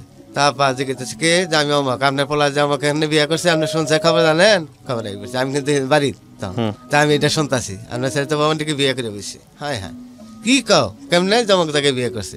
তো আমি ওই মুহূর্তে মনে করেন ঘর থেকে বাইরে যাই, আমি কিন্তু বাড়ির মধ্যে এই আমি তো খবর আই বলছি, আমি চলে গেলাম। এখন কি করেছিল, ওই বাড়িতে আমি 42 দিন রইলাম, সেই বাড়িতে। এখন 42 দিন পরে আমার এই ভাবি, যে বাড়িতে আমি সবসময় থাকতাম, সেই ভাবি গেছে, যাই কইতেছে যে বিদেশ থেকে একটা এনজিও করছে, কারিতাস নামে একটা সমিতি করছে এই জায়গায়, আর এরা একটা ফ্যাক্টরি করছে এই জায়গায়, বিধবা মহিলাদের চাকরি দিবে, রেশম সুতার শাড়ি বানাবে, পোকার সুতা যারা পোকায় যায় সুতারা দেয়। তা ওনে একটা সুযোগ আছে, আমার একজন অফার দিছে, তাহলে আমি তো এত বছর না কাজ করলাম, তুমি তো বিয়ে সাথে করে হেলো, এক কাম করো, তোমার এই চাবি দিয়ে গেলাম আমার বাড়ি, আমি তাহলে ওই ফ্যাক্টরিতে যাবো, গেলে আমার চাকরি হবো, তাহলে তুমি আমার বাড়িটা কালকে উঠবা। তা আমি তো 40 দিন পরে প্রথম গ্রামে আইলাম, রাত্রে আইলাম, আর পরে তো গ্রাম হইতে রা উঠে গেছে, হাই হাই আমাকে নিয়ে এসি। তা আইসে পরের দিন সকালে তো মানুষ আমার বাড়ি দাঁড়াইতেছে না, আমি খালি আমার ওয়াইফে বললাম যে তুমি সবসময় আমার পিছিয়ে দাঁড়াই থাকবা, মারে কাটে যত কিছু যা করে আমার করবো, কিন্তু তুমি কথা বলবো না, আমার পিছিয়ে থাকবা, যাই হোক আর তোমার কোনো টেনশন নেই, যা করে আমার করবো। তো এই গ্রামের মানুষ এসে খালি আমার 3টা বাড়ি বাদে আর সমস্ত গ্রামের মানুষ আয়, তুই কি করলি, তুই আর ওরে বকাবাদ্য করতেছে, তুই আর জীবনটা নষ্ট করলি, এনে কী করে খাবো, আর এমনি তো এক খাবারে যার যার মতো কইতাছে, তুই কাজ করবি, কেউ কইতে তুই কাজ করে ওরা খাওয়াবি, বিয়ে বয়সের জন্য মেসে বলা আমার কাছে, এখন কী করে খাবো, অত বাইতে এখন জায়গায় দেন, তা কাম করতো ভাত খাইতো, এখন কী করবো, দেশে কোনো মানুষের কামলা নিব রে, এই দুই গ্রামের মানুষের কামলা নিয়ে এদের গোষ্ঠীর মানুষে, তাহলে ওরা কামলা নিব কারা, ওকে এখন বাঁচো, যার যার মতো করে কইতাছে একজনে। আমি খালি আমার বাড়ি মেয়ে তাকাই দিয়েছি যে নাটি টাটি নিয়ে আয় কিনে, এই চিন্তায়। আর আমার হ্যাঁ কারা কী করলো না করলে যায় হ্যাঁ না। আচ্ছা রাত্রে হইলে আমি রাত্রে যখন হয় তখন বৈশা থেকে 2জনে ঘরের বাইরে, যে রাত্রে নিয়ে ধরে আক্রমণ করে। এইভাবে 4-5 দিন চলার পরে আমি খবর পেলাম যে আমার মৌখিকভাবে ত্যাজ্যপুত্র করে দিছে, গেছে কোর্টে ত্যাজ্যপুত্র করে দেওয়ার জন্য, হারা বলছে তার সম্পত্তি দিয়ে ত্যাজ্যপুত্র করে দেন না, নাহলে ত্যাজ্যপুত্র হবে না। হ্যাঁ সম্পত্তি ঠকানোর জন্য ত্যাজ্যপুত্র করবো, সম্পত্তি দিব মানে সম্পত্তি দিব না, ত্যাজ্যপুত্র করবো না, মুখে দরকার নাই, তখন থেকে আবার ফেরত আসে। তা আমি এক লোক না খবর নিলাম যে আমার কি করবো, হ্যাঁ তুমি একটা খবর না আমার কি ব্যবস্থাটা নিতে আছে। তারপরে জিজ্ঞেস আপা গেছে কোনো ব্যবস্থা নেই, মা বলছে কোনো ব্যবস্থা নেই, ফকির মেয়ের জন্য জানে শেষ পর্যন্ত বাড়িতে বাইরেই গেছে। আর যে বাইরে গেছে তার নিয়ে কোনো ভাবনা নেই। 10-20 জন 50 জন মানুষ খাওয়াই দেবো, বিয়ে করলে তো খাইতাম, মরলেও খাইতাম, ওইটা খাওয়াই দেবো, ক্লিয়ার, ঝামেলা শেষ। ও কী করে খাবো সেটা ওর ব্যাপার, আমার পরিচয় যায় না, ওর জীবনে দেয় না। তো এইভাবে চলতে থাকলো। আর তা আমি বেঁচে গেলাম, আমি বললাম আলহামদুলিল্লাহ। তাই তো একদিকে বেঁচে গেলাম যে আমারে মারবো না, আক্রমণ করবো না। যাই হোক, এখন কী করে বাঁচি, দুইজনে পরামর্শ করি, না খাইয়ে থাকি, খাবার নাই, কী করি। এখন ও আমার প্রস্তাব দিতেছে যে কাজ করি, ওই আমি পরে কাজ করি। আমি বলছি না, এই গোষ্ঠীর বউ দেহ প্রত্যেকে, তুমি যেমনি হোক বিয়ে করছি, এই গোষ্ঠীর বউ তো কাম করার নাকি, চুরি করার নাকি, ডাহাতি করার নাকি আমি করবো, তুমি পরের বাড়ি কাজ করো, এটা কোনো ক্রমে আমি সহ্য করতে পারবো না। তাহলে বাঁচবো কীভাবে, তাহলে খাবা কি? আমি বললাম তাও আমি জানি না, নিরুদ্দেশ। তো এর মধ্যে রাস্তায় যাই বসে থাকি, তো এর মধ্যে গরিব আর একটা মেয়ে একটা আমার পরামর্শ দিচ্ছে, হ্যাঁ রে আমার বাড়ি এলে রে, যা কাজ কর, ও তো বাইরে তোর কাম করে যেতে দিব না, তুই বলবি যে খেতা সেলাই করবো, এতে রাজি কিনা।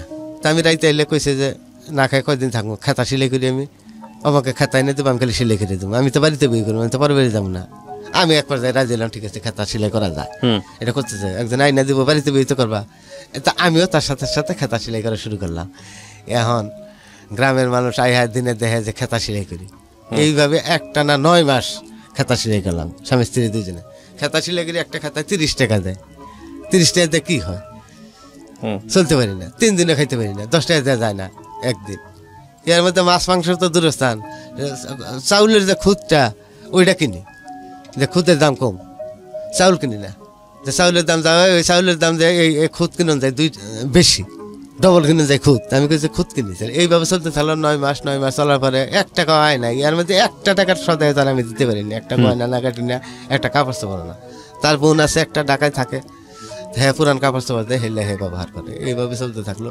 তো একদিন রাস্তায় দাঁড়িয়ে রয়েছি, তো আমার যে বৎসরিক আগে কাজ করতো ওইরকম একটা লোক, 3টা লোক যাইতেছে কাজ করার জন্য, করুটি আসতেছে। তা আমার দিকে দাঁড়াইছি, জাহাজ বিয়ে বলে করছো, কেমনে চলবা? আমি বললাম তোমরা কই যাও? কই যে আমি যে করুটি যাম কাজ করতে। বললাম তাহলে আমার নিয়ে যাবা? যাবা তুমি? আমি দৌড়ে বাড়তে গেছি, যে কইছি যে করুটি কামে যাবো। কি কও তুমি, কাম করা হবা? আমি বললাম যাম করবো। আমি যে বৎসরিক কাজ করতো ওরা কাজে যাইতেছে, তাহলে ওর সাথে করুটি কাজে যাই, 3টা লোক যাইতেছি। ঠিক আছে তাহলে যাও। তা আমি আসলাম ওদের সাথে করে উঠে এক গৃহস্থ বাস স্ট্যান্ডে দাঁড়াইলাম। আমি তো লজ্জায় বাঁচি না, ওরা সব কামটা মিট করলো, আমি দূরে বসে দিছি। আমার নিয়ে 4 জন হইলো, ওরা 3 জন, আমার নিয়ে 4 জন, আরেকজন বসে দিছি। যাকে নিয়ে গেলো সেইবারে আলু তোলার কাজ, জীবনের প্রথম বাইরে গেলাম। তো করে উঠে এলাম, আলু তোলার কাজ, সারাদিন আলু তুলি। আমি এই বোঝা টানতে পারি না, আলু তোলার পরে যে বোঝাটা নেওয়ার লাগে, মাথায় উঠে দিলে পারি না লাগে। আমি গৃহস্থরে কইলাম যে আমি সবই পারবো, কিন্তু বোঝাটা আমি নিতে পারবো না। ঠিক আছে তাহলে আপনার বইরে দেন। তো সারা রাত্রি আমি বৈশা থাকি আর বিড়ি খাই গেলি।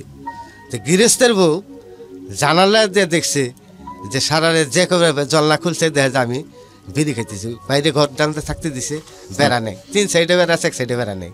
এই ঘর থেকে দেখা যায় বিড়ি খাইতেছি, যতবারই গেছে বিড়ি খাইতেছে। পরের দিন ডাক দিছে কামলা করে, সকালে যখন খাইছে তখন কইছে রাইতে সারা রাত কেরা বিড়ি খাই এইভাবে, তার বৈশা থাকে সারাটা রাত একটু সয় নাই, এরকম কেরা। বলছে যে ওই হ্যাঁ কি কোনো খুন টুন করছে নাকি? সারা রাতে বিড়ি খায়? কয় হ্যাঁ তো খুন করে না, হ্যাঁ তো জানেন না, জীবনে একটা কাহিনী আছে, অনেক বড় কাহিনী, ধনী বসে বলে হ্যাঁ এমনি এমনি করে এই সমাজে কী করেন না। হ্যাঁ একবার বাড়ি কত বছর কাজ করছে, আমরা সবাই 3 জনে 3 জনের বছর কাজ করছি তারপরে। তো ওই বেটির আমার প্রতি অনেক মায়া হয়। দুপুরে খাইতে দিচ্ছে, সকালে খাইতে দিচ্ছে, খাইতে পারি না। দুপুরে খাইতে দিচ্ছে কী রান্ধে, আলু দিয়ে কী না মুখে দেওয়া যায় না। তো এরকম খাবার তখন খাইনি। তখন আপনি একটু পরে যান, আপনারা যান একটু পরে আসুক। পরে আমার জিগাইল এসে, পরে আমি বললাম যে হয় এরকম করছি, এইরকম কাম কেন করলেন বা যান, আপনি বাঁচতে পারবেন? বাঁচতে না পারি, 60 বছরের জীবন। আমি শুনছি অনেক গরিবের কাছে যে 60 বছরের উপরে মানুষ বাঁচে না, 60 বছর 70 বছর। তো 60-70 বছর কষ্ট করে বাঁচবো, তো কী হয়েছে? যত কষ্ট জীবনে নেবে হোক, আমি হার মানব না, লোক না হার মানব না, আমি আর ফালাইতে যাবো না, আমি আর নিয়ে বাঁচবো। যাই হোক হ্যাঁ এই বেটিরা আমার প্রতি অনেক দয়া হয়, হ্যাঁ একটা করে ডিম ভাইজা আমার খাবার দেয়। আর ওদেরকে বলে যে আমরা ওর একটু ভালো খাবার দিলে আপনাদের কিছু মনে করুন না। তো এইভাবে হ্যাঁ আমি 7 দিন কাজ করি, প্রথম হেন থেকে আসি, 7 দিন কাজ করে আসি, কিছু পয়সা নিয়ে আসি, অসুস্থ হয়ে পড়ি, বাড়িতে কয়েকদিন থাকি। এখন কি করি, এইভাবে আরো কিছুদিন চলতে থাকে। মানে আমরা বাড়ি থেকে কোনো সাপোর্টই দিতাম না, কোনো সাপোর্ট নেই, এর মধ্যে আর কোনো আলাপ নেই। আমার একবার ক্লোজ করে দিচ্ছে, আর সম্পর্ক নেই।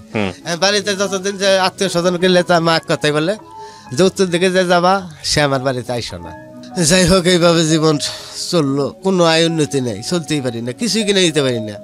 ওই জায়গাটা টেয়া নিয়ে যাই পর কাজ করে নিয়ে আসি ওই কটা টেয়া যায় কয়দিন যায় আর কি, ওই কদিন কষ্ট করে খাই আবার বাইরে, এইভাবে চলতে চলতে চলতে চলতে আরেকদিন দোকানের মোড়ে বসে দিচ্ছি, দিয়ে একটা লোক ঢাকা আসতেছে। আমি কই জানাম না, হ্যাঁ লোকটা আমার কাজ করছে, বর্ষরিক কাজ করছে, কই আমি ঢাকা যাই রিক্সা চালাই, ঢাকা রিক্সা চালাই, কি বাকি চালাই, কই চালাই আমার জায়গায় থাকি, কীরকম ইনকাম হয়, এমনি এমনি ইনকাম হয়, এখন আমার নিয়ে যাবেন। আমি তখন তার অনুরোধ করি যে আজকে আপনি যাওয়া বন্ধ করেন, আপনি আজকে বাড়িতে যান, আজকে আমার কালকে নিয়ে যাবেন, আমি কালকে যাবো আপনার সাথে। তা বাড়িতে যাওয়া ওয়াইফের সাথে কথা বলি, হ্যাঁ কইতে বাস এটা চালাইতে পারবা তুমি? আমি বললাম না জানি লাগবে, এটা কাজ করেন তো না, এটা কিছু কইটা খান তো না, দেশের মানুষ থেকে কম লাগে। আমি তো রাত্রে রাতে অনেক গৃহস্থর কাছে, আমার শ্বশুরের কাছে যেগুলো আমার আগে ভালোবাসতো তাদের কাছে আমি অনুরোধ করছি অনেক, যে আমার লেবারি নেওয়ার জন্য। অনেক কাজ তো অনেক কাজ লাগতে করা হয়, তারা আল্লাহ রাস্তা আসতেছে না, তোমার তো কাজ করা সম্ভব না, তোমার পরিবার কি মনে করবো, আর আমার গোষ্ঠী মানে তুমি আমার কাম করবো এটা সহ্য করার মতো না, আমরা নিতে পারবো না, আল্লাহ রাস্তা আসছে। এলাকাতে কাজ করার কোনো সুযোগই পাই না। পরে প্রথম তারপরের দিন ওই লোকটা ফেরত যায়, যাই পরে আমারে নিয়ে আসে। পরের দিন সেই লোকটার সাথে আমি ঢাকা আসি, রামপুরা প্রথম রামপুরা আইসা একটা রিক্সা নেয়, রাত্রে এসে বলছি, হ্যাঁ রিক্সায় ওঠে আর আমার বলে যে চালাও, তাই আমি চালাইতে থাকি আমার সামনে শাপলা চত্বর পরে, দুই চক্কর পরে, তা কই যে জায়গা চিনাই আমার রাত্রে, আমি চালাইতেছি দেখাইতেছি আমার জায়গা পরিস্থিতি, ঘুরে ঘুরে রাত 12টা 1টার দিকে আমি গেড়ে যাচ্ছিলাম। পরের দিন আমার বললো যে তুমি এক কাজ করবা, শুধু রামপুরা টিভি সেন্টার আবা আর মৌসাক যাবা, 3 টাকা ভাড়া, তখন আর কোনো জায়গায় যাওয়ার তোমার দরকার নেই। রিক্সাও চালানো? হ্যাঁ, এই তো রিক্সা চালানো শুরু করলাম। তো রামপুরার থেকে আমি যাই মৌসাক, আর কোনো দিকেই না, মৌসাক দিয়ে দাঁড়াই থেকে মৌসাক থেকে আবার 3 টাকা নিয়ে আসি রামপুরা। হয় ও লন্ডনটা হে নয় পূর্ব রামপুরা যায়, আর কোনো দিকে না, সাহস পাই না, ভয় কোন দিকে কমে যাবো, আর কোনো খাইবি নেই না। এইবার করে করে করে 7 দিন করে থাকে, কিছু কিছু পয়সা নিয়ে যায়, আর চলতে পারি না, খাইতে পারি না, এনে মেসে আর রান্ধে ভাতের গন্ধে এগুলো আর খাইতে পারি না। মুড়ি খেয়ে থাকতে থাকতে পেট সবসময় খারাপ থাকতো, সবসময় পেট নষ্ট হয়ে থাকতো, পেট নামতো সবসময়। তো মুড়ি খাইতাম, থাকতাম এইভাবে জীবন চলতে চলতে চলতে চলতে একদিন বড় চাষির সাথে বাড়িতে, আমার সাথে বড় চাষি একদিন রাত্রে আমার দেখা করতে গেছে আমার কাছে। রাত্রে দেখা করবার যে কইতেছে যে গরিবের হাত ধরছে বাবা, ছাইরো না, আমি আসছি তোমার পাশে। আমি বললাম জীবনও ছাড়বো না, কয় আমি তোমার সাপোর্ট করবো। তখন আমি মধুপুর আসছি একটা বাজারে এসে, বাজার থেকে জামালপুর রোডে আমি কেন যেন হাঁটতে আসছি, ওখানে একটা পেট্রোল পাম্প আছে। তো পেট্রোল পাম্পে একটা লোকের সাথে আমার পরিচয় হইলো, আগে আমি চিনতাম, ওই লোকটার সাথে দেখা। হ্যাঁ লোকটা জানে যে আমি গরিবের মেয়ে বিয়ে করছি। হ্যাঁ লোকটা আমার প্রশ্ন করে, এই তুমি বলে বিয়ে করছো আমাকে, হেঁটেই বলে বিয়ে করছো? আমি হা করছি, এখন কী করে বাঁচবো? আমি তার জিগাইলাম যে তোমার এই পেট্রোল পাম্প আর চাকরি নিয়ে দেন যাবো? কয় যায় রে পাগল, তোমার যে বড় চাষি আছে, তোমার বড় চাষির ভাইয়েরই তো পাম্প আছে, তুমি হেনে চেষ্টা করলেই পারো। এই তো সেদিন আমার মনে হইলো যে হ্যাঁ হ্যাঁ এইটা তো আমার জীবন, এতদিনে তো এত বছরে তো আমার এটা মনে নেই যে আমার বড় চাষির মামাতো ভাইয়ের পাম্প আছে। চাষিরে বললাম, চাষি আপনার তো ভাইয়ের যে পাম্প আছে, মামাতো ভাইয়ের, ওই পাম্প আমার একটা চাকরি নিয়ে দেন। এতদিন মনে করিস না, এত বছর মনে করিস না, এক্ষুনি আমি যাইতেছি। সাথে সাথে আমার বড় চাষি বোরকা পরে, ওইটা রাত্রে আসলে বাদ সে মালিকরে বলে, কয় যে না, হ্যাঁ না করে বসে, ওই দাদা তো আপনাদের গোষ্ঠী ফকিরের মেয়ে বিয়ে করছে, গরিবের মেয়ে বিয়ে করছে, এই জন্য কাজ দিবেন? হ্যাঁ, এটা বুঝে আপনি কী কন, ও তো খারাপ, হয়তো খারাপ না, কি আর খারাপ, লোভ লালস হয়ে গেছে, এটা গরিব হ্যাঁ মানুষ না, বিয়ে করছে, কোন স্বার্থ দেখছে, বরং তো বাপের সব কিছু ত্যাগ করছে। তো ওই তো প্রকৃত মানুষ, তোর চাকরি জানার কথা, তুই চাকরি দিবি, আমি বলছি তুই চাকরি দিবি, তাহলে হাবারা করে নিয়ে আমি মনে আছে না বলে গেছে, কয় না বুঝি ঠিক আছে, আপনি কইছেন আমি চাকরি দেবো। ওর গোষ্ঠীর থেকে তো আর কিছু করবো না, কয় না কিছুই করবো না, কতদিন চলাইতেছে, এরা কত কষ্ট করতেছে, এটা চাকরি দিই। তো পরে তো কয় ঠিক আছে কালকে পাঠাই দেন। এই তো আমার চাকরি হইলো, এই তো জীবন যুদ্ধ শুরু হইলো, আবার নতুন করে এই তো চাকরি হইলো। এখন খাবার নাই ঘরে, কত কষ্ট কইরা এই চাকরি করা শুরু করলাম, সকাল 8টার থেকে রাত 10টা পর্যন্ত, একটা না কাজ। 1000 টাকা প্রথম মাসে বেতন পাইলাম, 1000 টাকা প্রথম বেতন পাইয়া এই তো 200 টাকা ওর থেকে সঞ্চয় করলাম, এই তো জীবনে শুরু করলাম। ফিরে পারলাম দেখো এই 800 টাকা জীবনের প্রথম, 1000 টাকা জীবনের প্রথম তখন আমার হাতে। ঢাকাতে তখন আপনি? না, তাহলে এটা কোথায়? দেশের কোথায়? মধুপুরে। ওখানে বসে পেট্রোল পাম্পে কাজ করতেন? হ্যাঁ, বাড়ির থেকে বড় চাষি নিয়ে দিল, এটা বড় চাষি নিয়ে দিল 1 মাসে। এটা কিন্তু রিক্সা চালানোর পরে, কত কাজ করার পরে, 9 মাস খেতা শিলানির পরে, কত কিছুর পরে এই আমাদের বিবাহিত জীবন আমার কাছে 4-5 বছর, এতদিনে 10 পয়সা সঞ্চয় করতে পারি না, 1 টাকা দিতে পারি না, একটা জামাও তাহলে দিতে পারি না। কোনোদিন কোনো সমস্যা হয়নি সংসার জীবনে? না, সমস্যা হয় না। 2 দিনের মধ্যে। কত বছরের সংসার জীবন আপনাদের এখন? হ্যাঁ, 26 বছর। তো 26 বছরের জীবনে পাইছেন বাবা বেঁচে আছে, হ্যাঁ না বাবা বেঁচে নেই, মা বেঁচে আছে? হ্যাঁ মা আছে, এখন আছে। জমি জাতি কিছু পেয়েছেন, দিয়েছে না, আপনাদেরকে? না, আর দেয় নাই। না, সবই- আপনি কি করেছেন এই 26 বছরে? কি অনেক করছেন? কিছু করাইছে কি আল্লাহ। করছেন আপনি? সবই করছি, আর আমার সংসারে অনেক কিছুই আছে। কি রকম? সচ্ছলতা। জমি টমি কিনতে পারছেন? না, জমি কিনি নাই, জমি কিন্তু ভোগ রাখছি অনেক। আচ্ছা, মানে বর্গা রেখেছেন নিজের হ্যাঁ, কাছে, বর্গা, মানে বন্ধক হিসেবে নিচ্ছি শুধু। বন্ধক হিসেবে নিচ্ছেন। আপনার ছেলে মেয়ে কয়জন? এক ছেলে এক মেয়ে। তো সংসার জীবনে সুখী আপনি আপনার ওয়াইফের সাথে? অবশ্যই আমার জীবনে হ্যার ছাড়া আর আমার দুনিয়া কিছু নেই। বাড়ি ঘর করতে পারছেন? হ্যাঁ বাড়ি ঘর করছি আল্লাহ। নিজের এলাকাতেই? বর্তমান বাড়ি ভিটে গেছি, বাপের ভিটে গেছি বর্তমান। আচ্ছা আচ্ছা। যদিও জমি আমার নাই, জমি পরে আরো কাহিনী আছে এর মধ্যে। ওই কাহিনী অনেক আছে আমি জানি, কিন্তু কাহিনীর জায়গাটা আমি সংক্ষিপ্ত করে না, জমিটা নিয়ে গেছে পরে মা, সব নিয়ে গেছে, বাড়ি ভিটে সব নিয়ে নেয় পরে। না সেটা নেই, সমস্যা নেই। আমার কথা হচ্ছে যে মাই তো নিয়েছে, হ্যাঁ, যাই হোক, মাই ওই নিয়েছে, জায়গাটা মাই, কমপ্লেন নাই বার করি। কিন্তু এই যে আপনি ছোটবেলা থেকে জেদ করা বা আপনার সাথে একটা অবিচার করা হয়েছে, হ্যাঁ। সবকিছু মিলায় আপনি যে জীবনটা বেছে নিলেন, এটা তো একটা সুখের জীবনই পাইলেন শেষ আমি পর্যন্ত। অবশ্যই সুখী। অন্তত এই যে আপনাদের দুজনের যে সম্পর্ক, মানে আপনি যে মেয়েটাকে ভালোবাসছেন, ডালিয়া আপনার স্ত্রী, চমৎকার একটা সংসার জীবন পেয়েছেন। ও এত সুন্দর যে ওর স্যার আমি এক মুহূর্ত চলে আমার অসল দুনিয়া অন্ধকার আমার। স্যার আমি একদিনে বাঁচতে পারবো না। কেন বললেন আজকে এই জীবন গল্পটা, আপনি কেন বললেন লাখ লাখ মানুষের কাছে? আমি গল্পটা মূলত বলা যে এই যে আমি আজও বুঝলাম না আসলে আমি ভুল করলাম না ন্যায় না অন্যায় করলাম। আমি যে এই যে জিত করলাম ছোটোর থেকে, এই যে এত ত্যাগ করলাম, এত কষ্ট করলাম, এই যে ভুলই করলাম না ন্যায় করলাম না অন্যায় করলাম, আমি আজও বুঝতে পারলাম। কিছু কিছু জায়গাতে আসলে প্রশ্ন কিছু জায়গাতে আসলে জাস্টিফিকেশনের জায়গায় যাওয়ার কোনো সুযোগ নাই। প্রথম কথা হচ্ছে সে আপনার মা, জন্মদাত্রী মা, হ্যাঁ, মা। সুতরাং এতদিন মার শোধ সাথে করতে ভুল পারবো শুদ্ধের হিসাব নাই, না, এটা হচ্ছে এতদিন বিষয়। কখনো শোধ করতে পারবো না। শোধ করতে পারবেন না। জন্ম না, আপনাকে পেটে জীবনেও ধরছে, 10 মাস কষ্ট করছে, এটাই সারা জীবন শোধ করার মতো না। আরো কত কত কিন্তু আপনি যে আরেকটা মেয়ের প্রতি যে পরিমাণ কমিটেড ছিলেন, যে পরিমাণ মানে স্নেহ দিয়েছেন, ভালোবাসা দিয়েছেন, সংসার করেছেন, করছেন এখনো, প্রায় 2 অবশ্যই। জগরও বেশি